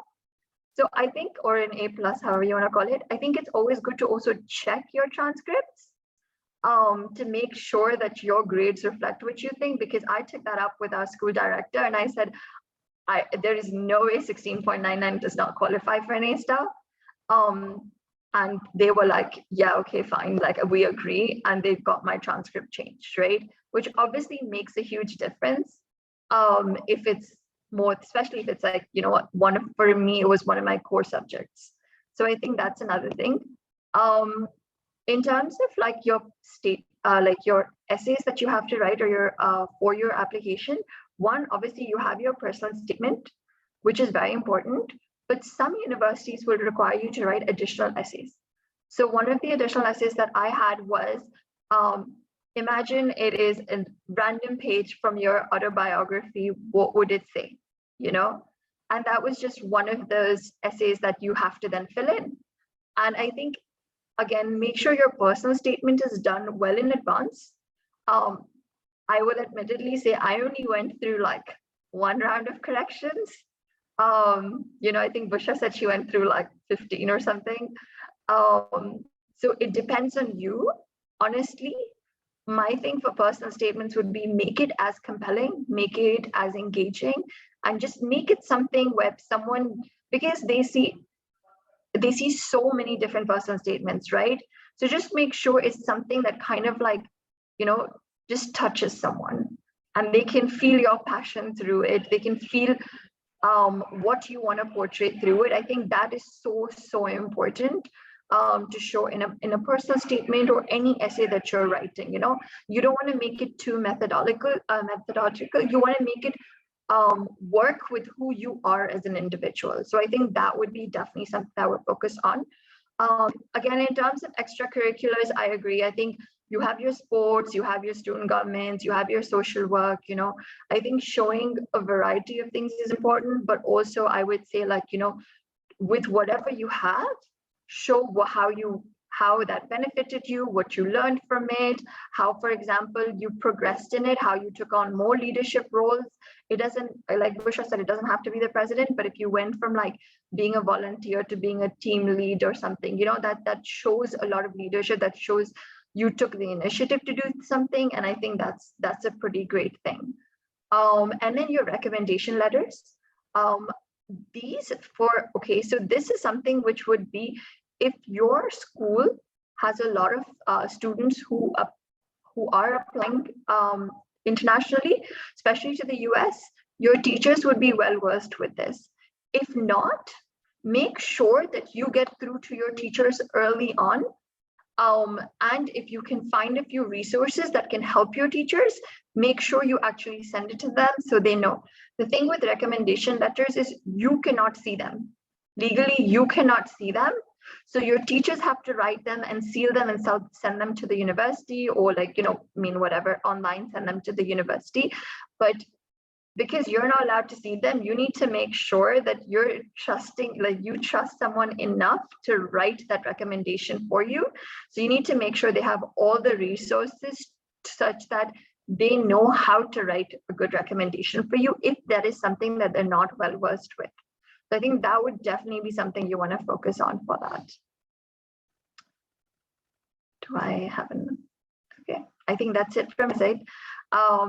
Again, I think I would say, I think just closing off, like if you have any questions, feel free to ask from someone who is doing a lot of alumni. So interviews, what would happen through that process was students, like high school students, would apply. We would do alumni interviews with them. And then we had a feedback form, which we would send to the university, and the university would come back to us when decisions were made for us to know which students got in and which students didn't. And I always found it very interesting because there were some students whom I was like so sure would get in, right? And they didn't. And I think apart from you know, obviously being able to, in interviews, being able to hold yourself well, it's really worth noting that you do need some minimum criteria. So you need to make sure that you have those grades. You need to make sure you have those extracurriculars and all of that. But also, I think it's important to not set your, like, not be like, hey, I can't match XYZ, so I'm not going to apply. Or I think the student president, like, you know, the student government president, if he's applying to, I don't know, one of these top Ivy Leagues, then I'm not going to apply there because I may not get in. You know, I think it's good to see, again, to have some reach universities, have some universities where you like put in everything and then you want to apply because you know that those are your dream colleges. And I think it's honestly like worth it to apply to them. And as with all the resources, everything that you have, and then see what happens to get in. Because I think dream colleges, if you get in, that's worth it, right? So worth it. Yes. Yamna, my uni was better than yours. Just I kidding. have to challenge that, but okay. I'm kidding. I'm kidding. Oh, sorry, one other thing. Oops, sorry. If we can just go back, I think I skipped out on one thing, which I think is really key, which are your APs.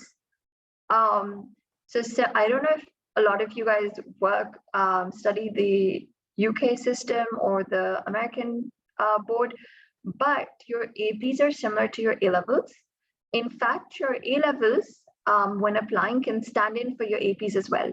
So both your A-levels, your APs, and if you're doing the IB system, then that as well.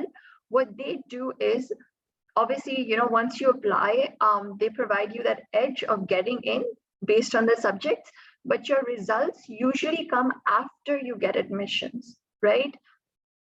So the important thing with that is if you get a certain grade in your APs or A-levels, you're allowed, so you get a certain, for example, if I do a chemistry, APs are out of 5, right? So if I do a chemistry AP and I get a 5 out of 5, I get to then skip a chemistry course that is required in my my curriculum.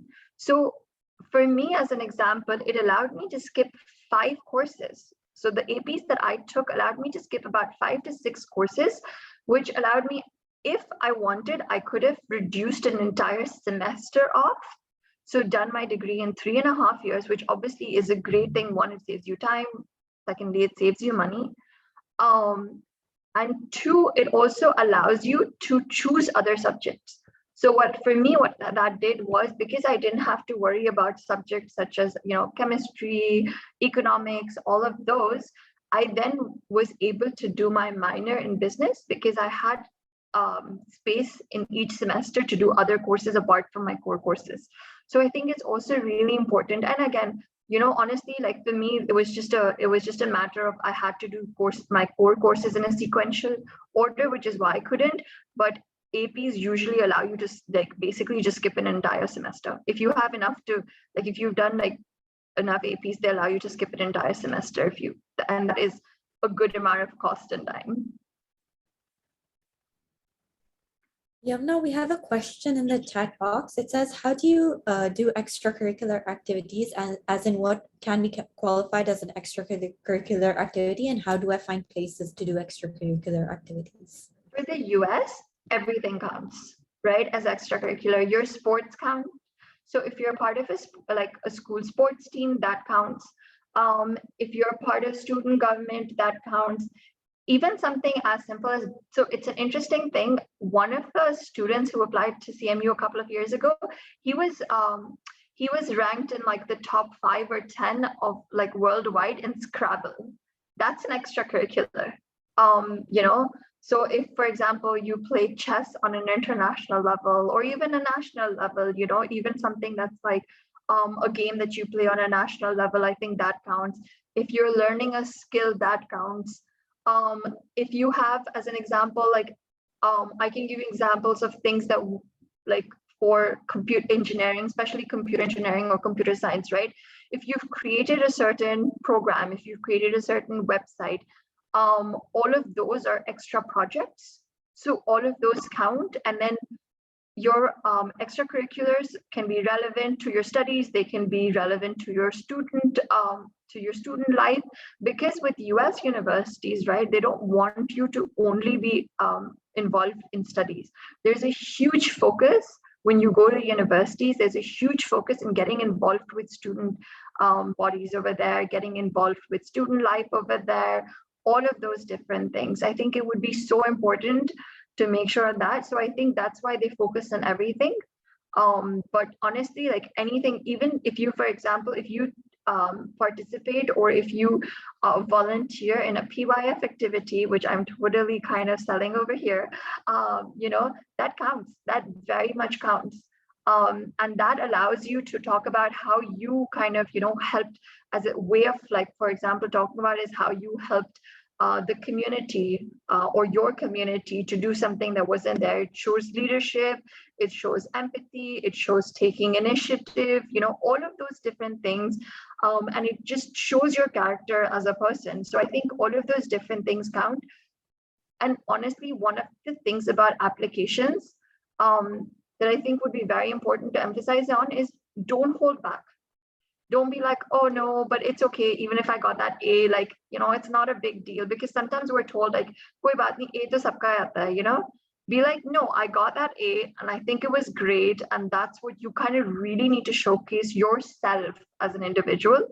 Obviously don't exaggerate, but do showcase everything that you have done in the best manner possible. Do you have any more questions, Bushra? No, I think Yamna covered that so well. I do think extracurriculars is what trips people up, because we don't have the same systems for extracurriculars that they do in other countries. Those leagues, they have certain academic leagues as well where they highlight people. We don't have any of that. And I was so nervous when I was applying. It was a reach, it was a dream. And I even filled the AUS application thinking, I'll go to AUS. But really, they want to just figure out who you are as a person. What did you learn from the experience? Because there are a lot of people who collect badges, but it doesn't say much for them. So you want to make that come out. And we will talk more about how to do that in the personal statement. Now, I don't want to keep our other speakers waiting. So let's go into the UK now. Ali, take it away. Can you guys hear me? Yes, All we right. can hear you. All right, just before I start, I'm gonna keep everything as brief and as short as possible. So if anyone does have any questions or anything they'd like me to build upon, just drop in the chat box. So a bit about myself. I was born here in the UK. I moved to the UK when I moved to the UAE when I was a year old, and I moved back here to study in 2019. And some of the reasons I moved back here was I have family here, I was born here, and obviously the lovely weather. But some more general reasons as to why you should study in the UK. It's a very diverse country. It's, if not the most diverse country in Europe, one of the most diverse countries in Europe. There are a lot of amazing universities here. The most prestigious universities are based in the UK. I believe more than half of the top 100 are in the UK. So, scattered all across the country. In the UK, there is an amazing uni environment and a lot of opportunity for social life. For example, in different universities, they have a lot of societies and groups for courses or for even cultures. So for example, you might have a law course if you do law. You might have a Pakistani society. You might have an African society, different cultures and courses. And there's a lot of support, especially for international students in the UK universities. For example, scholarships and bursaries, which I'll come back to later. There's I think you get a personal tutor that helps with your studies and any other issues you might have with your university life. And you also get counseling for any other mental health issues you might have. However, these do vary from uni to uni. So I'd recommend that you do check on which uni, what uni you has to offer. Can we move on?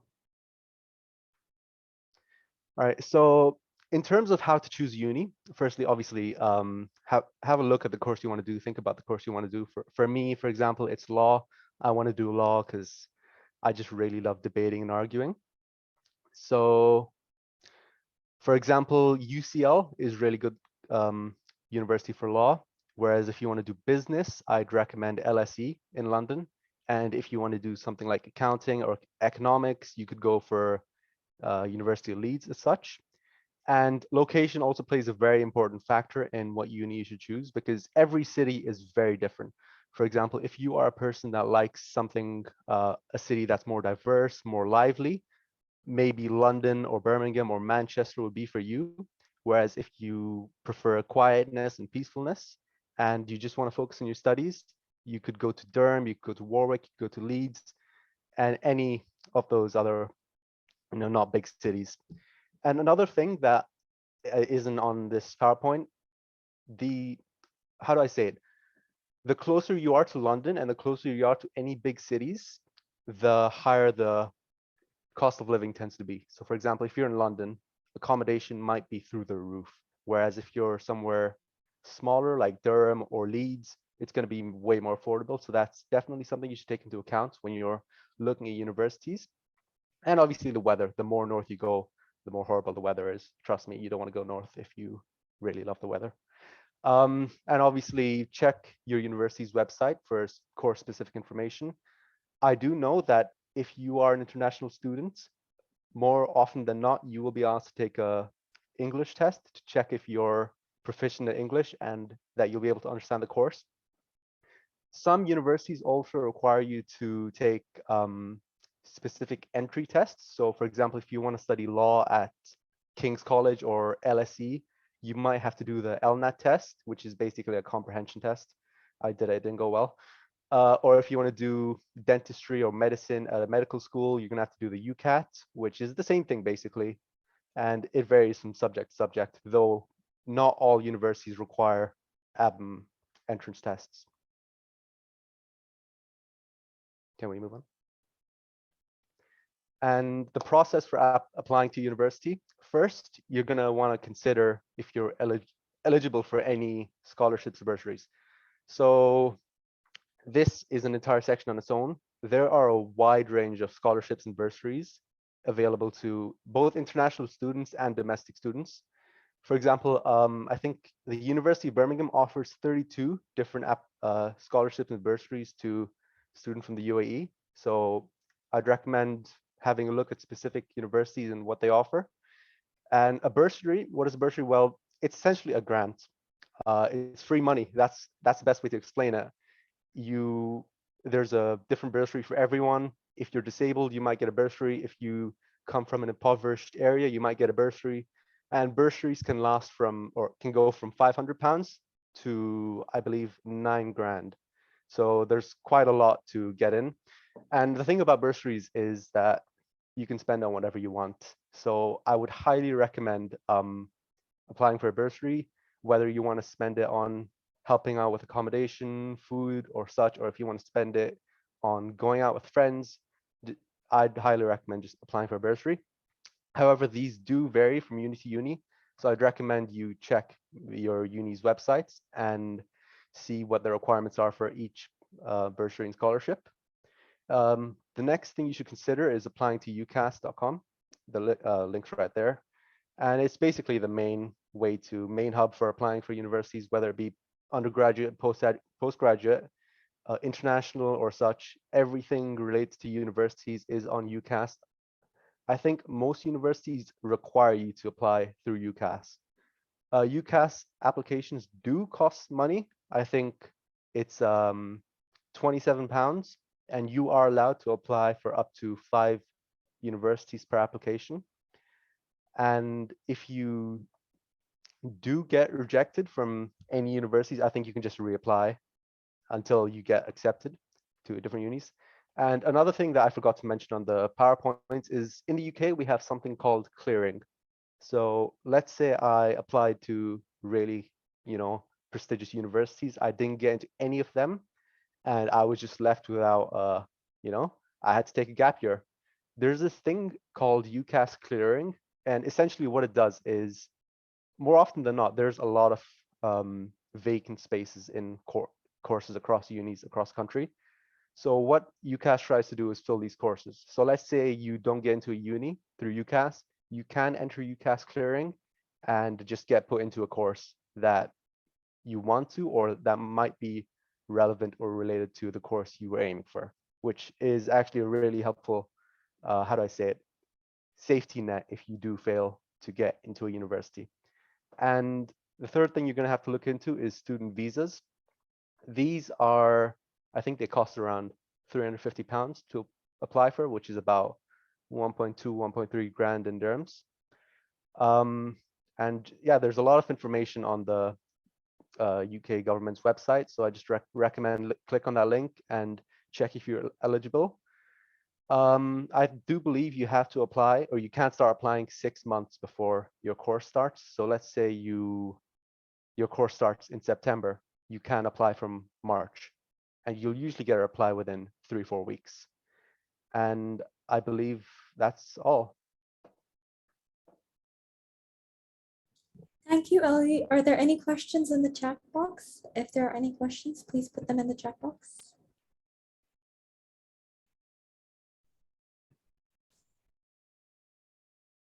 Ali, there is another slide. No, that's not mine. Okay, I think that's Iman's. Iman, applications for medicine in the UK, right? Yeah. Please go ahead. Keep the questions coming in the chat box, please. All right. So hi, everyone. I'm Iman. Well, Ali has already covered most of the things that you need to know for studying or applying to the UK. I'm just going to go into a bit more detail. First of all, I didn't end up studying in the UK, mainly because I no longer qualified as a home student. So it wasn't like any kind of like a scholarship issue or just me not liking the country, but I am going to explain very briefly. The main thing that you guys need to know if you're applying to medicine in the UK is the difference between the UK CAT or the UCAT and the BMAT. So they're basically, I mean, they're essentially the same thing. They're both entrance exams that you do to apply to different universities in the UK. However, there are certain universities that require the BMAT, universities like Cambridge and Oxford and Imperial College, University of Leeds, I believe, the kind of higher universities. If you're looking at those, you would want to sit for the BMAT instead. It gives you a higher chance. As Ali said, you do have to apply through the UCAS application, and a personal statement is very important when it comes to this. It's a very big part of the application process for medicine. Obviously, in addition to your academics, any kind of work experience, like anything related to the medical field, anything related to the medical field will really help you out. It's very important that you can prove to the university that you're applying to that you know what you're doing, that you're sure that this is the path that you want to pursue. And yeah, in terms of scholarships, obviously studying medicine in the UK can be quite expensive. And scholarships, unfortunately, it's not really common, or I don't think it's even possible to get a completely like fully funded scholarship for medicine in the UK, especially if you're not a home student, if you're an international student. So based on your grades, this you know, it really varies from university to university, and you should probably check out their pages and stuff, but you'll find their scholarships are mainly based on your grades. And yeah, that's really the main thing when it comes to studying medicine in the UK. Perfect. Thank you, Iman. We're moving on to Germany, I think. Yes, Iman's going to be talking about Germany as well. If there are any questions, please keep them coming in the chat box. Let's just make sure there are no questions about applying in the UK before we proceed. But thank you guys. It's actually a really comprehensive overview of that process. Okay, let's continue. Okay, perfect.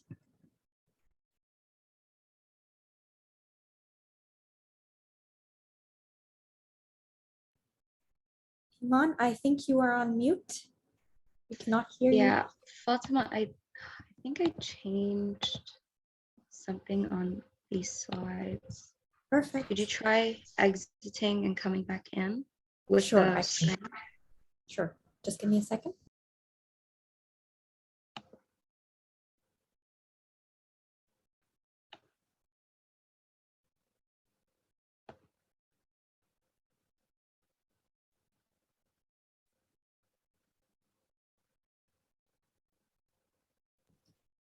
Are we good to go, Iman? Yes. Yes, Perfect. yes. Okay. Right. So Germany. Germany is a wonderful country. And although I don't go to school in Germany right now, however, it's amazing. And I did apply there. The biggest thing about Germany is obviously that you get to study medicine for free. And personally, I didn't believe that for a very long time because you know how people usually say, oh, it's not as expensive. And sometimes instead of saying that, they just really say that it's free. It is actually free. So Germany is an amazing option to consider because you really don't have to pay anything for the program itself. Why I didn't end up going to Germany, the biggest kind of barrier or issue for me was the language. You obviously have to learn German to quite a high level. And unfortunately, I found out about this pretty late. So I didn't have the time with, my exams and stuff to be able to study and reach that level. I didn't want to take a gap year, which meant that I had like 3 months to get to the stage that I, or would usually, you would usually achieve through like 6 months or so.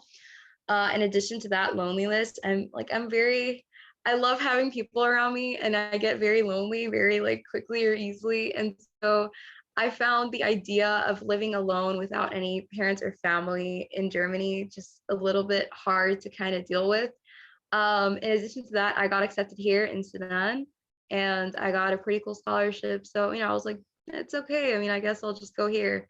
Why did I choose medicine? I chose medicine because, well, honestly, it was probably my parents. They did play a big role. But I've always loved helping people and doing things for people. And so medicine just kind of always seemed like the right, idea or path to take.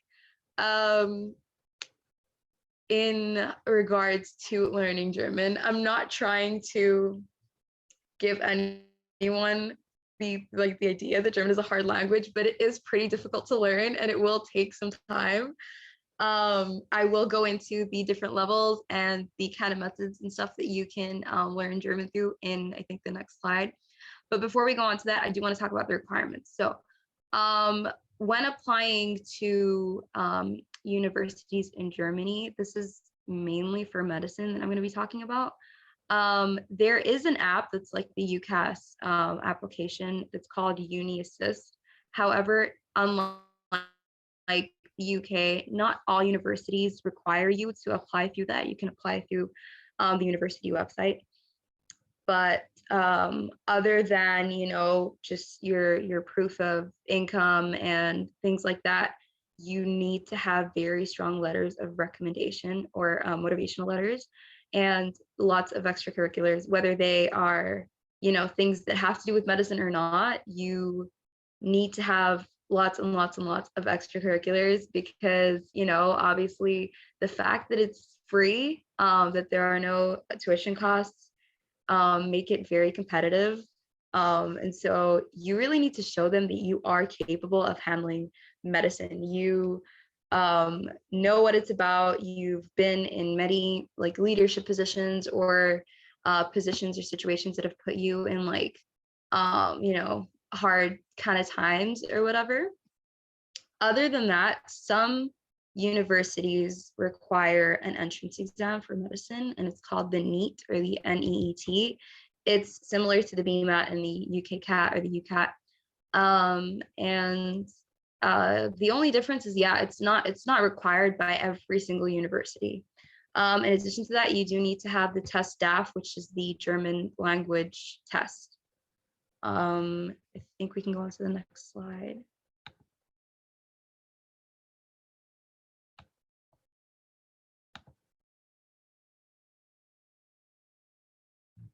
Fatima.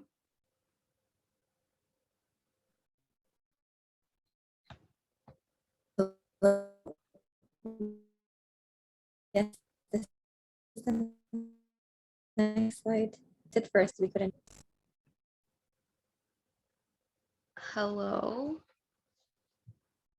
I can't tell if I'm lagging or if you're lagging. I was lagging as well. I think we're back though. We're good. We're back. Okay. Yes, perfect. Right. Okay. So let's talk about how long the med school kind of program is. In general, most cases, the program itself is 6 years. It's divided into 4 stages. Stage 1 is 2 years or 4 semesters, which is equivalent to like 4 terms. And it's basically the preclinical stage where you kind of study basic sciences, things like, what do we study? Things like, physiology, biochemistry, anatomy, radiology, things like that. And then it's followed by the first 3 sections of the state examination. After that, you move on to stage 2, which is the practical kind of year where you do subjects like surgery and obs, gynecology, pediatrics, things like that. And that is 3 years. And then finally, you have a practical year, which is just, working at a German hospital or clinic for, a complete year. And then after that, you pass the, or you sit for the state examinations, the second and final part of it. After that, you get your license and you're ready to practice. In regards to the German language, so as you can see on the right, there's like a little diagram of, how the levels work. You've got A1, A2, B1, B2, C1, C2. Okay, so most universities in Germany require a minimum of C1, which is an advanced level.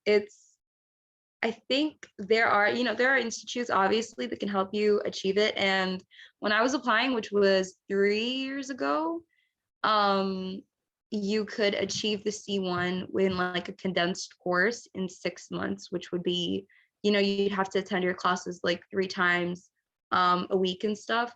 So in terms of it being difficult, it definitely is. And, the exam itself, the test DAF is quite difficult as well.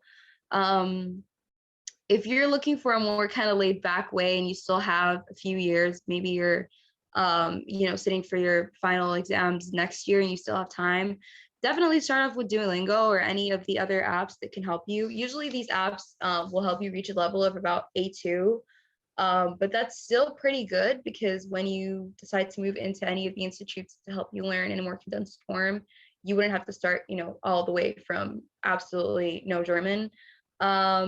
The exam itself consists of, the typical kind of exam that you take for any language, reading and writing, speaking, and yeah.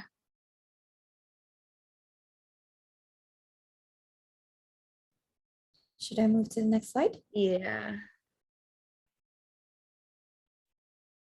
Right. Okay. So when it comes to applying to medicine, there are different paths that you can take. The first path is applying to, a German university medicine program directly. This would mean, obviously, that you have to have a German level of C1 minimum. In addition to that, some universities do need the NEET, which would mean, you'd have to sit for that and, study for that and pass and everything. The only issue with this idea or this path is that there are very, very low acceptance rates for international students because of obviously, the very high demand. However, it is free completely with no hidden costs at all for the actual program. There are admission or enrollment fees that usually are about 500 euros, and it's only for the first year. So it's a pretty good option if you're looking to save time, because I will go into another option later on that requires that you sit for a foundation year or level, which will, it's about a year. So if you're looking to save time and money, you want to apply to German universities directly. The second option would be applying to UMCH, which is the University of Medicine in Hamburg. This is the only private university in Germany that offers medicine in English, which, is great because you don't need to have, that C1 level of German. However, it is not free, seeing as it's a private university. The first 2 years are about 12,500 euros. This is the preclinical, and the 4 remaining are 14,000. They could be less if you're studying on a foreign campus. I personally wouldn't recommend this option because it just isn't worth paying all of that money when you could spend about a year or 6 months studying, the German language. But if you're looking, again, to save money and you really, if you can afford it, I don't think they have great scholarships. I'm not sure because I didn't actually apply to this university and it is the only one. But yeah, if you're looking to save time and, not have to learn the German language, this is a pretty cool option. On to the next option. Next slide. Right, the foundation year option. This is my favorite pathway because it is the most common with most international students in Germany. This is the pathway that people take when they have just finished studying abroad. So let's say you're coming from Dubai or you're coming from Pakistan or anywhere really, and you don't really know anything about living in Germany. You want to spend a year not only studying the German language, but also kind of learning about life and the way things work, getting a job, things along like those lines, kind of adjusting to life in Germany, which can be a bit difficult because, cultural shocks are a really big thing in Germany. And it's very hard to kind of get along with native Germans and stuff. The issue with this path would be that you do have to cover your personal costs, which is, rent, food, your clothing, things like that. However, there are lots of scholarships, fully funded scholarships that you can find. I do have a link at the end that you guys can look at for that. There are universities, public university. Oh my gosh, I'm so sorry. The power just went out. Give me a second. Oh, wow.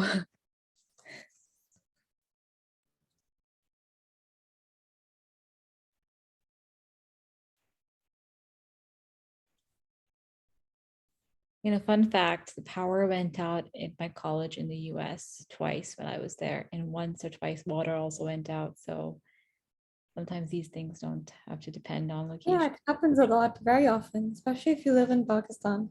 After it rains, once we didn't have electricity for more than 24 hours after it rained. So Wow, that's rough. That's rough.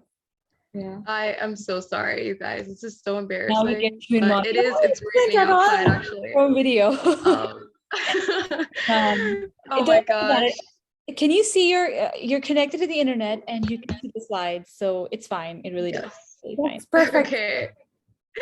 Mom, Right. you look beautiful either way. Thank you. Right. So I was talking about public universities. Yeah. So basically, some public universities offer a foundation year that's kind of like connected, so that as soon as you finish it, you have like guaranteed entry into their medical program at that specific university.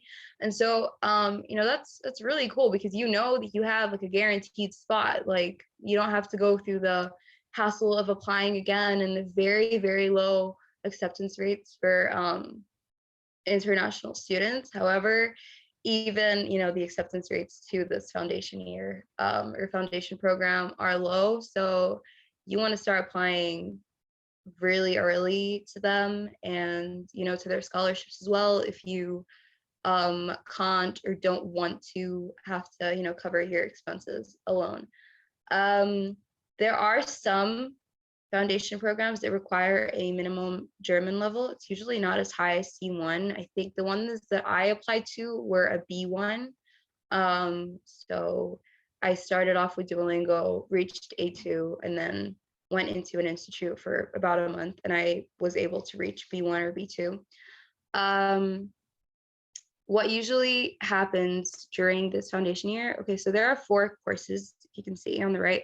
If you're going to medicine, you're gonna have a look at the M course, which you take German, maths, physics, chemistry, and bio. The other kind of programs, if you're looking into any of those, you can take a look at the other courses. And it depends on obviously what you're going into, what subjects that you take.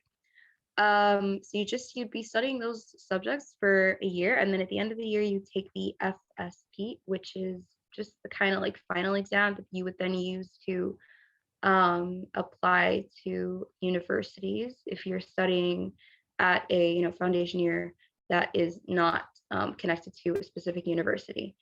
In most cases, when you do this foundation year, you won't have to sit for the NEET or the NEET exam to apply to medical school after that. So it's a pretty good option. Why should you go for this option? I personally think it is the best. You can find scholarships very easily. You get a year of learning about the country, adapting to being alone, and learning German, obviously. Yeah, what option was I planning to go for? I was planning to apply to a foundation year at a public university that was not connected to a specific program, so that I was then able to, if anything happened, I was able to leave the country with that foundation year and apply somewhere else in other countries which did require like a foundation year or 12 years of education. And yeah, I believe that's all you need to know about studying medicine in Germany. I don't know is there another slide? No, okay, there you go. So there's the UniAssist website, that's like the UCAS application, and there's the certificate equivalence website, which I put in just in case anyone here is not either O levels, A levels, or the Pakistani secondary education certificate. You can take a look at their certificate equivalence website to just make sure that you don't need to study an extra year. Oh yes, something very important that I forgot to mention about the foundation year is that it's very useful for anyone whose certificate isn't equivalent. So if you are doing your O levels or GCSEs and you want to go into uni straight away and you do want to move to Germany, you're going to have to do the foundation year because you need at least 12 years of education to apply to any university in Germany, regardless of the program. So yeah, if you're moving into the program from 11 years of education, you will need to go through the foundation kind of level or foundation year. But other than that, you can do it, if you're 12 years of education, why not a year of, exploring Germany? Germany is a very beautiful country. It is pretty cold. It's winter 6 months a year, but it's very beautiful. And honestly, it's just their culture is really nice. I really like it. And although their language can sound a bit rough to some people, I think it's pretty cool. So yeah, that's really all you need to know about studying medicine in Germany. Thank you, Iman. I think we'll be moving on to Zahra. That's going to be sorry. Yes. Yes. No, actually, Zahra is going to take on Malaysia. It's like 1 a.m. where she is, and I'm so grateful to her for making time for this. So I'll just let her take it away. But Iman, thank you so much. That was so well covered. I had no idea Germany had such a great opportunity.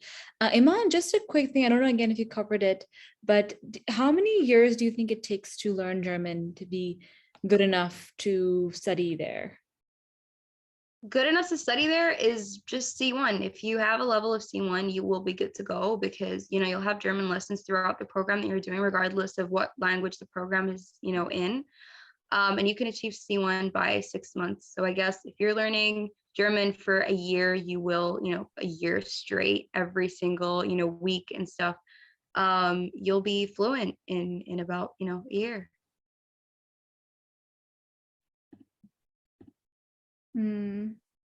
Sounds good. That's actually very helpful to know. Who knew that was such a good option then? All right. So and if there are any more questions, please guys drop them in the chat box. I'm going to invite Zara now to talk about Malaysia. Zahra, please introduce yourself as well because we didn't get introductions in the start from you.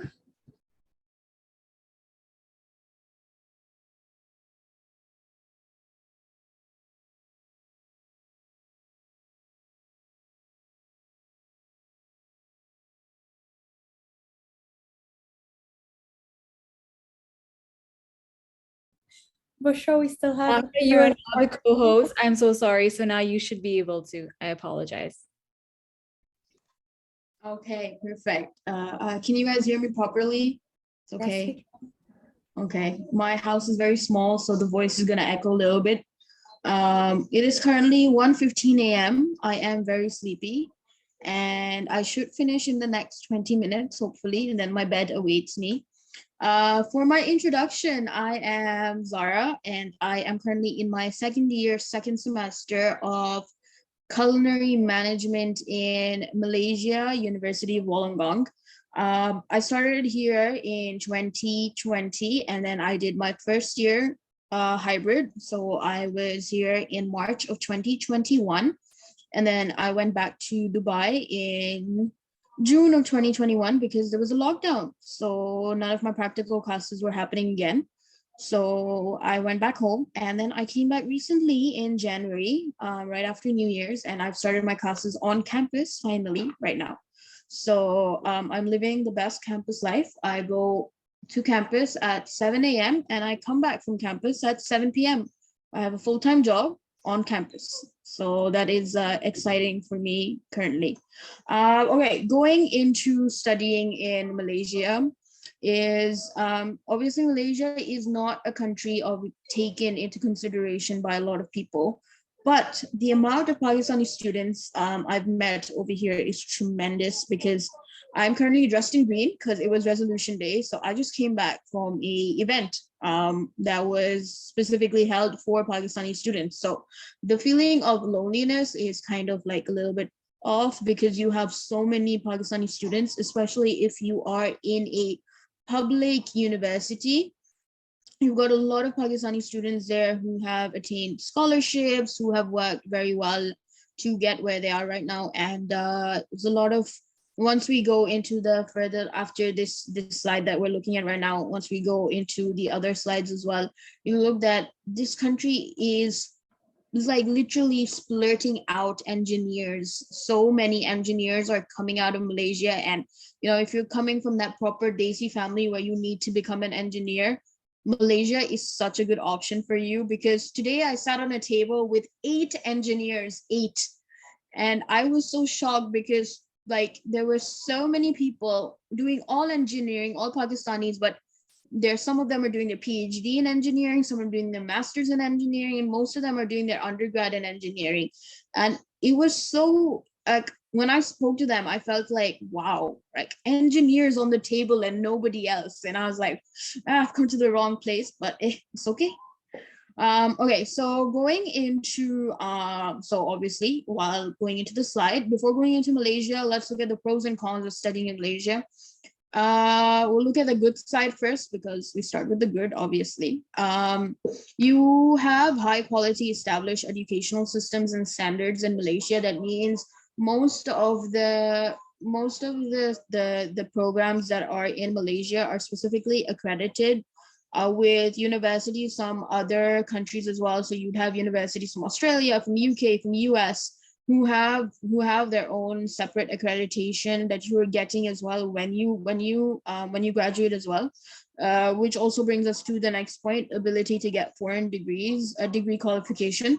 Give my example that I'm studying in University of Wollongong, Malaysia, where my degree is not only coming from Malaysia, it's also coming from Australia and also coming from Switzerland because my degree is a dual program.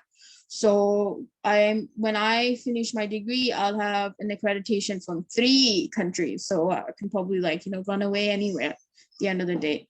High quality of life. It is super cheap to live in Malaysia. A McDonald's burger is about 5 dirhams. A Happy Meal is only 8 dirhams. And they give you a chocolate for free. So speaking of that, also they have this really cool thing that's not available in Dubai anymore. I'm sorry, I will talk a lot about food because it's my career. So throughout my whole Malaysia, aspect, we'll talk a lot about food. Keep you hungry. Obviously, it's dinner time in Dubai. So you guys can go and then order McDonald's after the session's over. Bushra's already planning in her mind, like, aaj main kya mangaungi? So, but other than that, they have high quality of life, and it's even cheap to get a taxi over here. Kareem, they have an app called Grab over here, so taxis are pretty cheap over here as well. I could probably go to another state and it would cost me only less than 50 ringgit. That means about 45 dirhams. And the currency rate is also very, the currency rate is not too bad. So 1 dirham is equals to, no, okay, yeah. Yeah, 1 dirham is equals to 0.80, wow, 1 ringgit is equals to 0.80 fils. So that means 80 fils. So we are obviously, Dubai is obviously higher in currency, but it's not much of a difference. So it's not, it's not much, it's like a pretty cool thing anyways to, when you come here and you spend a lot, but you don't spend a lot. So, and then you have low expenditure of tuition fees and living expenses. Rent is super cheap in Malaysia. So even if you don't live in the hostel, do not live in the hostel because hostels are more expensive than when you rent out your own apartment. The only downside to renting out your own apartment is you need to get a yearly contract. And for the Wi-Fi, you can only get a 2-year contract. So there's always loopholes. Hotspot is pretty cheap over here. You get unlimited hotspot on your phone. That's what everybody uses. I am even using that currently because I do not want to sign up for a 2-year contract. So, yeah, but for the rent, yeah, you need to get a 1-year contract. I think 1 year is okay because you are going to stay in the country for at least 1 year. That means until your degree is over. And then straight immigration procedures. So for Pakistani people, you just need to get an SEV. So that means a single entry visa from the consulate. So that means if you're in Dubai currently, you would need to go to the Malaysian consulate in Malaysian consulate that is either Malaysian consulate which is in the Mankul area, and you just go there and you write them an email with all your documents. You would need an eval which is registered to you, so your electronic visa approval letter which is issued to you by your university, so you don't really have to do anything for that. Then you'd also get another EMGS approval letter, which would be the Education Malaysia Global Services, who give you an approval letter, and you would print both of those out, or you would PDF both of them to the Malaysian consulate, and they would forward you their detail. They would forward you when you would get your SEV. Nowadays, they're issuing the SEVs electronically, but you can even get it stamped on your passport if you want more pages on your passport to look full. So like, now visa lag gaya passport pe, so that would be a good idea too. We're Pakistanis, we want more visas on our passport. So that's about it. And then the cons, obviously, poor facilities in public universities. I'm obviously in an international private university, so I haven't faced this, but I faced somewhat the issue while I was living in the hostel. The facilities are such poor in hygiene, because the Malaysian people over here, they have different lifestyle for us to adjust coming from Dubai. It's a pretty different lifestyle to adjust to very fast. So if you're coming directly from Dubai, from the hygienic living way of Dubai, and you come to Malaysia and you're using you're in a public university, and on top of that you're living in the hostel of the public university, you will have a hard time adjusting. You probably won't be able to go to the bathroom for the first few days, because a friend of mine actually couldn't go to the bathroom for the first few days, and that becomes an issue. Few job opportunities for foreign graduates. this is a very big downfall of living or studying in Malaysia is you cannot work while you are studying. So you need to be either on a fully funded scholarship from your university, or you need to be fully funded by your own funds. So either you'd be studying on, with the help of your parents, or you'd be studying by yourself with your savings or whatever. But even after you graduate, something that's very important over here is that you need to know either Chinese, so that means Mandarin, or you would have to know Bahasa Melayu, which is the local language over here. It's easy to pick up Bahasa Melayu, but it is hard to pick Mandarin, obviously, if you aren't well versed with the language, obviously. But since Mandarin is an international language like English, it is very highly considered if you have that on your resume. The third point is homesickness and loneliness. Pakistani khana Malaysia mein nahi milta. Let's just get that out there. It is very hard to find good Pakistani food in Malaysia. You'd probably, if you're living outside of Kuala Lumpur, you'd probably have to travel to Kuala Lumpur once a week to eat good Pakistani food, which is where I was right now because it was Resolution Day and I went all the way to another state just to eat Pakistani food. So, it is hard unless you cook yourself, which is also a very good option. Currently, that's how I'm living, cooking myself every day. Different in food taste. The Malaysians like fish a lot. So if you are allergic to seafood, like me, you cannot eat outside very much because they use fish oil, they use fish sauce, and they use fish heads or whatever. Everything related to fish is always in their food. Even in their chicken curry, they will dress it with fish oil because they love it that much. So yes, I cannot eat outside like my friends. So at the local restaurant, I cannot eat anything that they are eating because I'm afraid I will come out with an allergic reaction. And then the third point is weather. The final point in the cons is weather. It always rains in Malaysia. It will rain at 5 a.m. and then it will stop raining at 6 a.m. It will start raining. It will be sunny the whole day. So temperature will increase. Okay, a normal day in Malaysia would be like the temperature would drop. If it rains in the morning, we'd be looking at 24 degrees in the morning, but no wind, just 24 degrees. So like humid rain. And then for an hour it would rain. And then we would look at sunny, hot weather, 34 degrees, feels like 45 degrees. And you cannot walk outside without sunglasses, even though it rains so much in the morning. And then as soon as you come home and you put the blinds up and there's sunlight in your apartment, and then all of a sudden around 6 p.m. again, we have rain and we cannot see the sun anymore.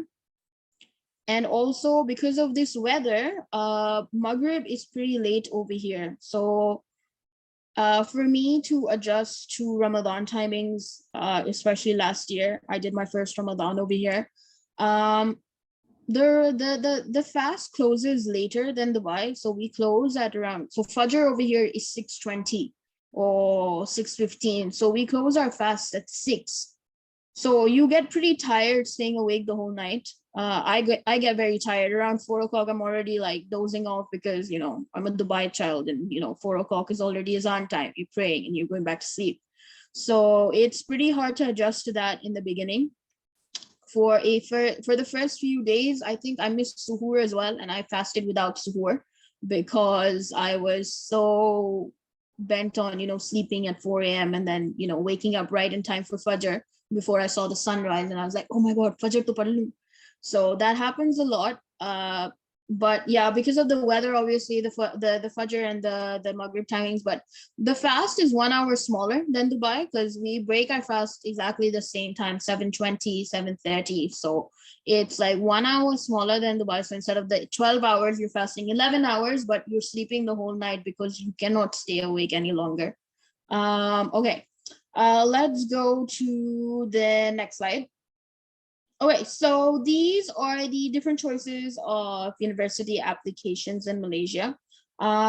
We have public universities. These are 7 types of universities. And so public institutions consist of the public colleges plus public universities. And these are the cheapest options available for all students. There is no university or college that a student cannot afford, because the fees is very cheap, reasonably priced for degrees. Okay, going to the next one, private universities. So these universities are award degrees with their own names and accreditation.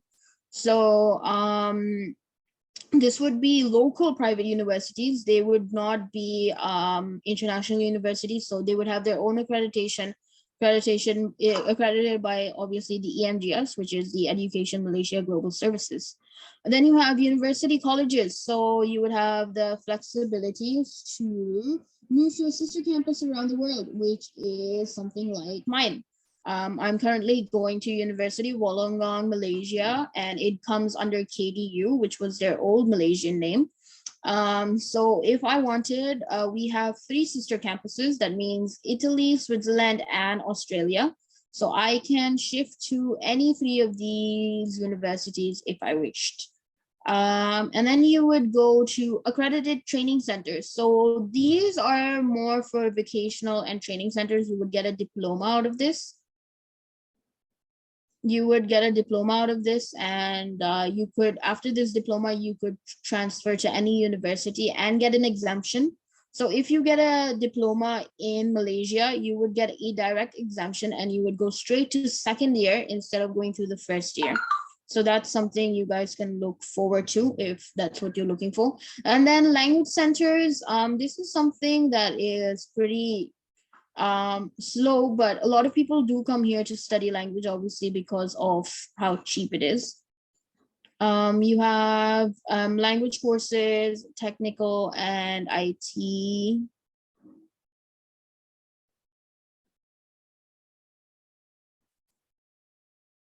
Okay. Okay. I think I glitched for a bit. Okay, I think I'm back now. Yeah, okay. So we have language centers, so language courses, technical courses, IT courses. These are all certificates. You would not be able to get into a degree program if you enroll into a language center, but it is still possible to get into the language center. And then you have international branch campuses. So you would get same courses as the foreign campus, but 40% lesser fees. So again, something like mine, University of Wollongong, still cheaper than Australia, cheaper than Dubai. It's about 50% cheaper than Dubai, 40% cheaper than Malaysia. So I mean, than Australia directly as well. So that's something that that is something that you can look into.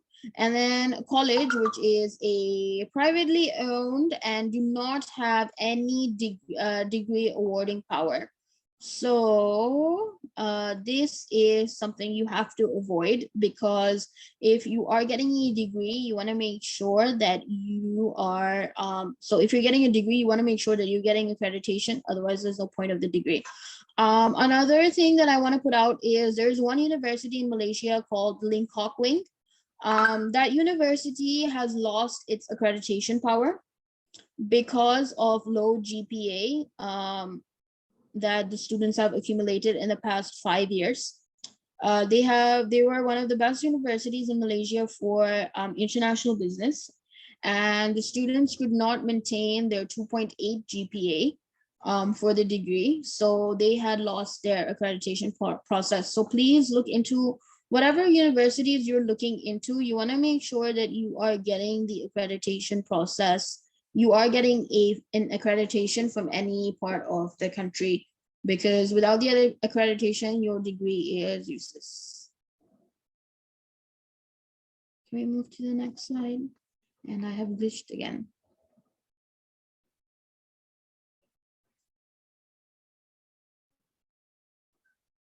You guys see the next slide? Okay. Or Why did I choose Malaysia? So I quite frankly chose Malaysia because it was the only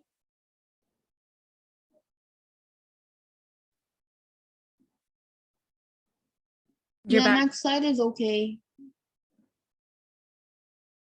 Sorry, my internet is acting up.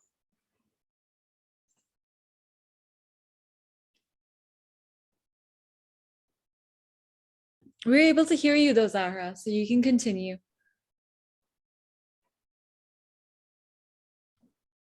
Okay, perfect. Slides Okay, okay? so why did I choose? All good, all Okay. good, Fatma. Continue, Zahra, continue. Okay, so why did I choose Malaysia? I chose Malaysia because it was the only country, it was the only Muslim country that had my degree available, where I was given the power to choose if I wanted to work with or work without alcohol. And also it was a Muslim country, so it made my choice easier. How was the admission process like? In this, I would suggest everybody not to use an agent, go directly to the international office of every university. Agents charge 20% more than what the university is charging.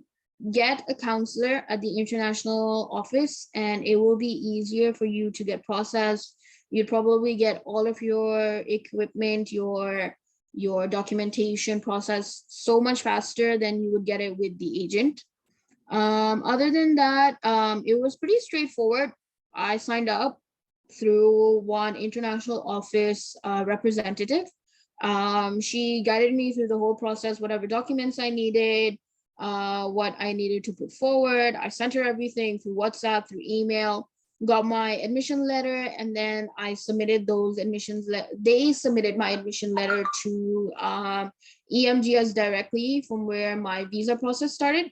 Obviously, since I started my degree during COVID, they did not start my visa process immediately because the country was in a lockdown. But usually now, if you're a new student, you will get your visa process started immediately. There is a fees that you need to pay. This one is a little bit problematic. Every year you need to renew your visa. You do not get a 3-year visa directly for your bachelor's degree. You need to renew your visa every year. And every year, depending on your nationality or your passport, you will have a separate fee. Since I have a foreign passport and not a Pakistani passport, I had to pay about 500 ringgit, which is, no, 600 ringgit, which is about roughly 550 dirhams for my visa renewal for the upcoming year. And another thing I would like to add at this point is Malaysia only gives you 4 years to complete your bachelor's degree if you're in a 3-year degree program. And if you're in a 4-year degree program, you only get 1 extra year to complete the subjects or the subjects that you failed or the subjects that you've dropped. So you cannot take longer than 5 years, because if you take longer than 5 years, the Malaysian immigration only extends your visa for 6 more months. So they do not like having too many foreigners here for too long than necessary. And this is very common because you would only like, they prefer to keep their grades up. They prefer to keep their accreditations. And I think it shows how well the country is doing for their educational systems. And so you only get, so just repeating what I said, for a bachelor's degree, you get 4 years of a maximum if you're in a 3-year program. And for a 4-year bachelor's degree program, you would get 4 years you would get 5 years to complete that degree. And then after 5 years, you would only get an extension for 6 months, 6 months. So it just, it just builds up the cost for you later. There's no point. Do I require an IELTS, TOEFL, SAT for Malaysian admission? If you studied in Dubai and English is your first language, you do not require an IELTS, TOEFL, or SATs for Malaysian admission. You would only need to do an English proficiency test, or they will make you do an English course in one of the subjects. So I had in A-levels English and my grade was a B, but they still preferred that I would do an English course during my first year. and I didn't mind at all because it was like it was okay because it just made more sense to do it so I could get it out of the way. Other than that, the next question, the most important question, is it easy to gain scholarships in Malaysia? No. Sadly, it is not easy to gain scholarships in Malaysia. You have a few scholarships that are very less likely, but they have a lot of discounts. Plus, public universities are very easy to get admission in, where the fees yearly it can go down to like 9,000 dirhams per year. So it's pretty reasonable compared to what we talk about. So your 3-year degree would only cost 33,000 in total, which comparatively to the degrees we're looking at in Dubai or in UK or US is probably 1/4 of it. It's nothing. And then how easy is it to move out of Malaysia further? This question is a very interesting one because if you are in a private university that has like the ones that I mentioned, a university college, and they have sister campuses around the world, you can probably move out and you could probably choose a university that has accreditation in the UK or Australia. And once you get there, I'm sure everybody's already talked about the process of how UK and Australia works. So it would probably be the same process after that. So it is pretty easy if you have accreditation or if you have sister campuses in the campus you're choosing. Is it really worth it? Is moving to Malaysia really worth it? Once you get over the loneliness, it is pretty worth it because of the peaceful life that we live in Dubai. Is pretty much almost the same, especially if you're living in KL. It's like you've never left Dubai. So it's a very good comparison. But from my point of view, from my advice, if you are moving out of Dubai, please do not try to live anywhere else except of Kuala Lumpur or Selangor or Cyberjaya, because you will have a very hard time adjusting to any other state possible. There is Malaysia closes pretty soon. It's like Islamabad. There is nothing open after 9 p.m. And it's very hard for you to, especially now, they still have a few rules with the COVID situation, and those rules are obviously diminishing on the 1st of April, where restaurants will be allowed to open after 12 a.m. But nowadays, I'm not able to get any food from outside after 12 a.m. So it will be hard for you to adjust if you are living in any other state other than Kuala Lumpur. Selangor is pretty close to Kuala Lumpur, so it's a like 30-minute drive. So you could probably move to state, but I would suggest really finding a university in Kuala Lumpur. There's a lot of universities in Kuala Lumpur. One of the best universities that I would suggest you guys look into is Taylor's University. It has international accreditation. It has also got sister campuses. My English is not coming out. I'm that sleepy. It also has sister campuses in Australia and in the UK. In the UK, in the UK. So a lot of the students take a transfer to UK or take a semester in the UK, and then if they like it, they come back to Malaysia and then they go back to the UK. So that's something to look into. And I think I'm done. Or is there another slide? No, yeah, just the resources. Okay, thank you so much, Zahra, for doing this. I'm falling asleep and it's just like 9:40.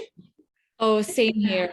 Same here. Exhausted as well. But Zahra, for you, it's a ridiculous hour. Thank you so much. That was a wonderful presentation. Any questions, guys?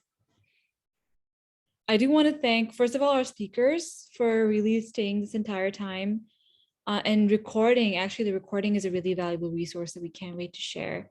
And then also to our attendees who've been here for like 2+ hours now. Thank you so much. Really appreciate you taking out the time, and we hope this is benefiting you. If there are no more questions, we will let Zahra go to sleep, and I will wrap this presentation up. with a brief overview of university applications in Turkey. Yes, and make that Bushra. Okay. I will change that. Sure, sounds good. So, guys, I did not study in Turkey, as you all know. So why am I covering this? So we were going to have somebody else cover this initially, but they're not able to make it to this presentation. So I took over instead, and I'm just going to give you a perspective from someone who is looking to apply, say, doesn't have the experience, what information is out there. I think it's still pretty good. And so you'll get a good idea if this is something you should look into. And I think it definitely is. So the first thing is, why study in Turkey? Good education for sure. That region in Turkey, it used to be the heart of learning and knowledge and culture and arts across many eras in the past century. So for sure, it's a wonderful place to live. My mom would move there in a heartbeat. She can almost speak Turkish now because she's watched like 15 Turkish dramas. I'm glad she's not going to watch this recording. Yeah, so Turkey is the new place to be if you're Pakistani, and for good reason, really good reason.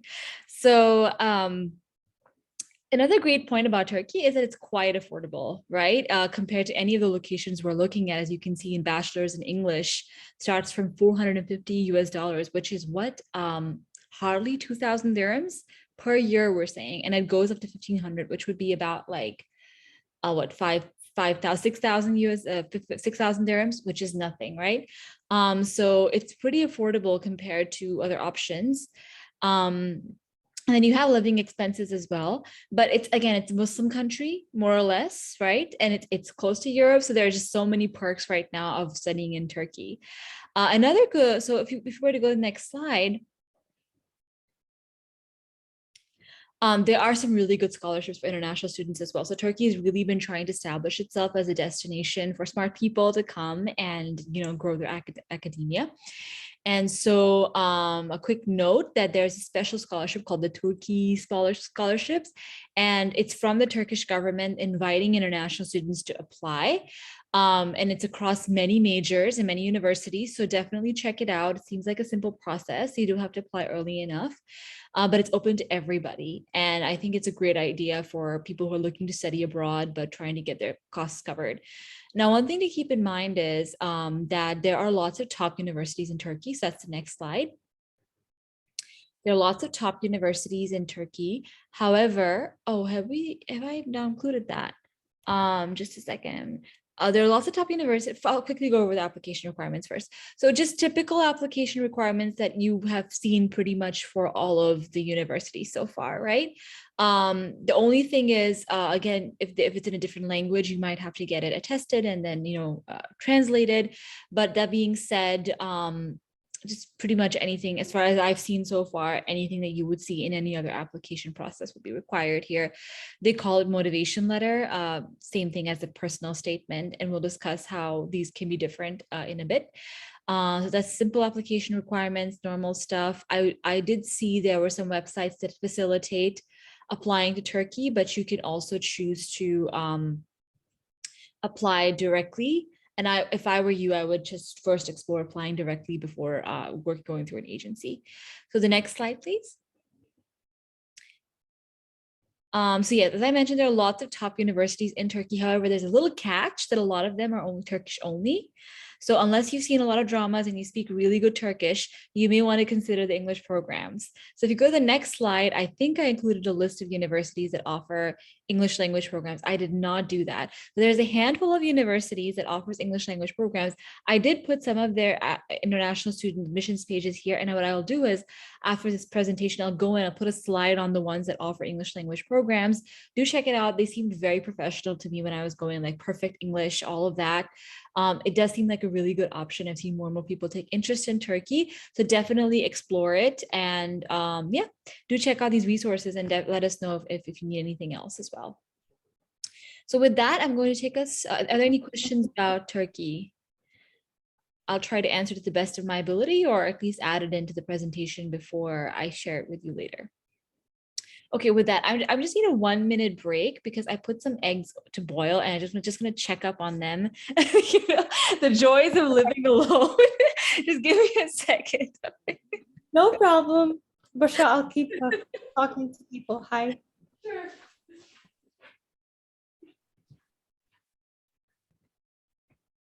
Scholarship application for Turkey. Thank you, Bilal.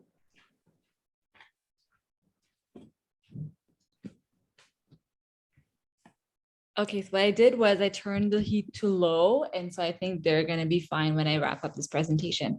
So I'm very excited about this section because I understand I used to love writing since I was young, but writing the personal statement was a whole other ballgame. I think it was one of the most challenging assignments I ever had to take on, and that was coming from someone who's very comfortable writing in English and writing different formats, right? Whether it's research or it's story or whatever. But it's not as difficult as it seems once you give it a shot. So in this section, I'll try my best to tell you how to approach the personal statement task, and also the fact that the personal statement can look different if you're applying to different countries. So first of all, what is the personal statement? It's a short essay that highlights the best qualities of the writer. Well, actually, I would say that's like the last thing that's important here. The most important thing is that it dives into who you are. It's a window into you. It's like if the university could interview every single applicant they could, but the next best thing is for you to write a short essay for them to kind of understand how this person communicates and what are the ideas that they like to share if they are to talk about themselves. So that is a basic idea, and that's what's universal to any kind of personal statement, whether you're applying to go to a university, whether you're applying for a scholarship, or you're writing a cover letter for a job application. It's really about hearing your voice, seeing your communication skills, and understanding what is it that you care about. All right, the next one. So there is a difference between US and UK personal statements, and that's why I prefer the US process. Just kidding. The UK, the personal statement, and Ali is here as well, so he can chime in. It's about explaining to the university why them. It's not really about the time you saved a baby from a shark. You know, it's about what did I study and in the past, and why am I interested in this field? Ali, what are your thoughts? Am I right on this? I mean, when I was doing my personal statement, my main focus was, you have to convince the university why you're a good fit for that course. So if I applied for law all across the board. So my personal statement was mainly just, I enjoy debating stuff. Obviously, I didn't say that, but my personal statement was mainly focused on aspects that would fit law, and it would be the same for different courses. So in the UK, it's more so just convincing the university why you should be chosen for that course over other students. That's great. And in a minute, if Ali's still here, I'm going to ask him how he did that once I share my little spiel about doing this. But even though it may be about applying to the course, there's still definitely an art to it, because imagine, it's admissions counselors year after year reading thousands of applications, right? So how do you make yours stand out? So we'll get to that in a second. In the US, they are a bit more, what do you say in Urdu faltu? They have extra time and they want to read imaginative, creative essays from you about who you are. Again, not everybody wants to do that. So if you're applying to a state university or something like that, if you're applying to an engineering program, they want to know more about like why that, because they know you're applying to something specific. But the kind of university I applied to, they just really want to know what makes you interesting enough to come to their campus and be a part of their community. So they in the US process, they're like, okay, we know everything about your academics and your extracurriculars from your application. Tell us something about you that would make you memorable and that would help us understand who you are as a person. Even though they may seem like very different objectives in a personal statement, they're actually both, whether you're looking at the US or the UK one, they're both showing your aptitude for writing, for communication, and for self-expression. So even though you may be writing about slightly different things, in both types of essays, you're really still showing off a very similar skill set. Also, because remember, keep in mind, these are essays that are what I think my US application required a 350-word essay and not a word more. Maybe you can go 2 words more, but you can't go like 10 words more. And I think they're pretty strict on the word limit in the UK one as well, right? So in the UCAS, Ali, what is the typical word length of a personal statement that's required? We don't really have word limits. It's more character limits. We have, I think it's 4,000. Let me just double check. Okay, Yeah, I'm pretty sure it's 4,000 characters, and that's typically about, I'd say, a page. a page. All right, that sounds good. Okay. So moving on to the next one. Okay, so just I really love this resource and I put it in the resources section as well. I think it really hones in on what a personal statement is or isn't. I would love to run a workshop sometime soon for students on how to write one, because the only way to learn how to do this is to do it and workshop your work many, many times. I had many people read my personal statement and give me feedback, and I read many examples as well to help me understand how to make mine stand out. But I think this slide and the next two will kind of hone in and really give you an essence of what a personal statement is and is not. So a personal statement is a picture. It's a snapshot of who you are. It's an invitation. You want to get the person curious to know more about you. It's an indication of your priorities and judgment. So they want to see what from your past experience do you want to talk about in your application. So what does this person really care about? Oh, it's still back to that slide. And it's a story and it's your story. So you definitely want to, whether you're writing for the UK one or the US one, you definitely want to be telling a story about yourself that gives a message that you want to give about yourself. So that's it. The next one is going to hone it down even further. What it should be by telling you what it shouldn't be. So a personal statement is not an academic paper. No, you don't have to use big, heavy language. That is just definitely steer clear of that. This is not about a research topic. It has to be engaging and personal. It is an essay. It is not an essay that reads like a resume. So don't just repeat things you did that you've already talked about in other parts of the application. It's not a journal entry. So suppose you're feeling very creative and you want to tell a story about the time you tried boiling an egg and the egg came out amazingly well. Just make sure you put something in there that links to your actual university application. And finally, it's authentic. It has to be, it doesn't have to be, it'll naturally come out as you if you choose the right things to highlight based on your priorities, and if you write in your own voice and you've worked on that voice of yours and you polished it up a little bit. Okay, so that's what it's not. So the next slide is about what are some questions an effective personal statement answer? And I feel like this is still along the lines of the UK statement. Who am I? I think it's a bit of a overview, broad, general question. But when I say who am I here, I'm not talking about like a very deep philosophical sense. I mean, that helps if you have an understanding of who you are, but at the same time, like, what are your strengths? What are your weaknesses? What's your story? Why are you doing what you're doing? That's what we mean by who am I here? Who do I want to be? What am I trying to become, which is why I'm applying to this university? What kind of contribution do I want to make? And in this way, people often think, oh, it's about like, I want to set up an orphanage somewhere when I'm 50. Great, you want to do that, but think more about the next couple of years. What is the contribution I want to make to my university campus, to my university community? What is the contribution I want to make with my degree to the world, to society? Like, think practically. Don't just think about something that they don't just think this is what they want to read, so I'll put it in there, because they'll see right through it. They've seen it all, guys. They've read millions of applications. What they want to know more about is you, and why should they let you in on their campus? And why is this the right place in the right program? Even in the US application, when I was writing my personal statement, and I was not really specifically talking about why I wanted to go to a liberal arts college or why I wanted to study economics, I was talking about that. I was telling them about an experience that made me want to apply to their college.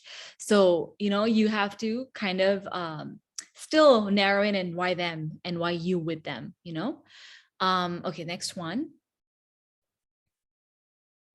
Tips for writing a personal statement. Because we are 3 hours into the Zoom call, I'm not going to go over these one by one. I did find them through one of the top links when I searched tips for writing a personal statement, but I do feel like it's really good advice. Definitely just start by drafting. So I've written a couple of different personal statements. I even wrote a graduate school personal statement at this point, and that was even harder than my undergrad personal statement, because that had to specifically relate to what I wanted to do and big picture plans this time, right? just start drafting as early as you can. And I know you're scared to do it and you'll make a million excuses to not do it. Just set aside a day this week and try drafting that personal statement and then look at examples. I challenge you to do that. Give yourself 2 hours to just write a personal statement, total gibberish, whether it's you might think it's gibberish, but it's not, like with your hand on a computer. Do that for 2 hours and then read examples and then see what the difference is. Because the first draft that you write will capture some important aspects of your authentic voice that you want to maintain moving forward. Because trust me, these people will know if you ripped it off of the internet. Trust me, they will know. Take your time, give yourself enough time to work on it, find the perfect words and expressions. Trust me, when you're trying to fit things into 4,000 characters or 350 words, you get really caught up in finding the right language. And that's really good exercise actually for you. Concentrate on your on your strengths. Find the perfect opening sentence. Yes and yes many times. It will take many, many iterations before you do, but it will be well worth it. Make it your own work. Be honest. Get someone to proofread. Proofread a million times. I know I'm making it sound really, really intense, but if I say a million times and if you end up doing it 5 times, it's worth it. Read it out loud many times. And once you submit the university application, stop reading it. That's actually a good idea. Once you've done what you've done, whether it's sent in your application or written an exam, just let it go. Ali, just any thoughts? Anything you might want to add to this? Not really. No, I think you've hit on the head. So may I ask you, especially because you're coming from you applied to a different system, how did you make your essay stand out? Yeah, how did you do that? I had a lot of support from my form tutor. I had a bunch of different people read it for me and, tell me where I could improve. And I read it myself. Like, I pretended that it wasn't mine, it was someone else's, and I read it. Where could I tried criticizing myself as much as possible. So, and I had to keep within the 4,000 character limit, which is hard. But generally, it's mostly just asking other people's opinions and such. And like you said, once you sent it in, just don't look at it, because then you just start overthinking and everything, and that doesn't help. But yeah, that's great. That's really helpful advice that you just want to add something. As Bushra said, do it. Even if your university doesn't require it, I cannot emphasize this enough. Do it, because I personally didn't require it. Because I'm doing ACCA from an academy, I didn't require anything. But I really think that if I had made one at that time and I had one for reference, it would have been very, very helpful. And a lot of people that asked me about who I am, or even if people wanted to know more about me in a professional way, I could send them that for reference. And also, one more thing I think Ali mentioned, in the UK, there is a lot of support by your teachers, your peers. So try getting people that will help you and maybe, how do I put this? Ali, take it on. Help you and probably help you build yourself, basically. Okay, I think Bushra's gone to check on her. Yes. Yes, they are very well. How are they doing? They are very well done. Yes. Okay. But Fatma, I really appreciate your advice, and this is how I know that I'm working with people who are completely on the same page, and we have the right reasons for doing this, because this process is not just about getting in. Honestly, I was going to say that once I wrote the personal statement and sent it in, and then I went through college and I finished it, I realized someone read it for 5 minutes, was like, oh, this was fun. And then they moved my application from one pile to the next pile. And that was it. That was months of work. In that 5 minutes did something, and then that's it. But what it did for me was something beyond that, right? Like the process of writing it and how that affected every single personal statement that I write since, all the cover letters that I wrote. Trust me, I got my first job based on my cover letter in a very competitive job market. So, that experience sets you up for life. So don't invest in it, invest in yourself. And with that, are we on the next? Okay. So I just threw it in because, again, I found a link that looked nice, but I felt like the advice is good. Definitely, what I liked about the advice that they have here is that they encourage you to research the program. please research the program, research your university as much as you can. Now, if you're applying to 10 universities, you probably cannot research all of them very well, but especially your reaches, the one that you dream of going to, make sure you put in the extra effort for them and then try to tailor your essay in some ways to those. And if you've developed any special skill sets, try to highlight that. Try to highlight special experiences. That is definitely for sure. It's funny. I think at this point I should share what my personal statement was about. I actually can't tell you the full thing because I wrote about someone else and I wrote about their story as well. And I don't think I want to share it on a Zoom call that I'm going to post publicly. But I wrote about how that person basically inspired me and what we had in common. And I wrote about their art. And that worked for me, that helped me get in. So it's funny. I don't know if that would fly in a UCAS, honestly. I think not. But some of the colleges also require you to write additional supplements. My university required me to write an essay about looking out a window, really looking out a window, because I had a Windows program. And I wrote something very emotional, but it was from my heart. But it was honestly, if I read it now, I'm like, what is that gibberish? But they liked it, and then I did that for a couple of other universities as well. So definitely, I think what I was trying to get at with that was that the subject matter should be compelling enough in some way and relate to what you want to achieve at the program. Okay, the next thing. Okay, that's it. Wow, we are at the end of this extremely long presentation, but I think everybody has done an amazing job, including myself and Fatma and Ali. Yes. And then there were, how many are we now? We're 7 people in this room, but thank you so much for the participants, Bushra. They stayed. To Javeria, Bilal, Kola, Abdul Sami, thank you guys for coming, for staying, for asking thoughtful questions. And please, we're going to be putting up this recording. We have one more session this Sunday, and I'm really excited because we're going to cover like engineering in the UAE and some other places, and law and medicine in the UAE. And we're going to cover some niches like that's like some other architecture and dentistry. But then we're going to ask all our speakers, whoever can make it, to come, and we want to just have an open conversation about, now that we're done with the applications, blah, blah, blah, how was the experience? How did we navigate certain challenges? What about when we got to university? We want to have that open dialogue, and we hope you can join us live so you can add in your questions. I feel like sharing the recording meant a lot of people were like, we don't want to attend the live session, we'll get the recording. But when you're there live, you get to ask questions. Okay, with that. And the thing is, that session will be very helpful because it will be very personalized, because the panel talk addresses a lot of things, and I think it would be very nice if you guys are there. Any last I think what we should do is just stop sharing now, and just everybody who's here, we're going to celebrate the fact that we're here by first of all opening our cameras if we can, starting a video, and then we're going to give a thumbs up at the count of 3, and we're going to smile, and I'm going to take a screenshot. Okay, so 1, 2, 3, thumbs up, guys. I want to see thumbs ups coming up. Okay, wait, I'm gonna do this again because we got them coming later.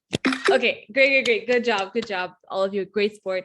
See you guys on Sunday, and thank you all so much again. Thank you, guys. Bye-bye. Bye.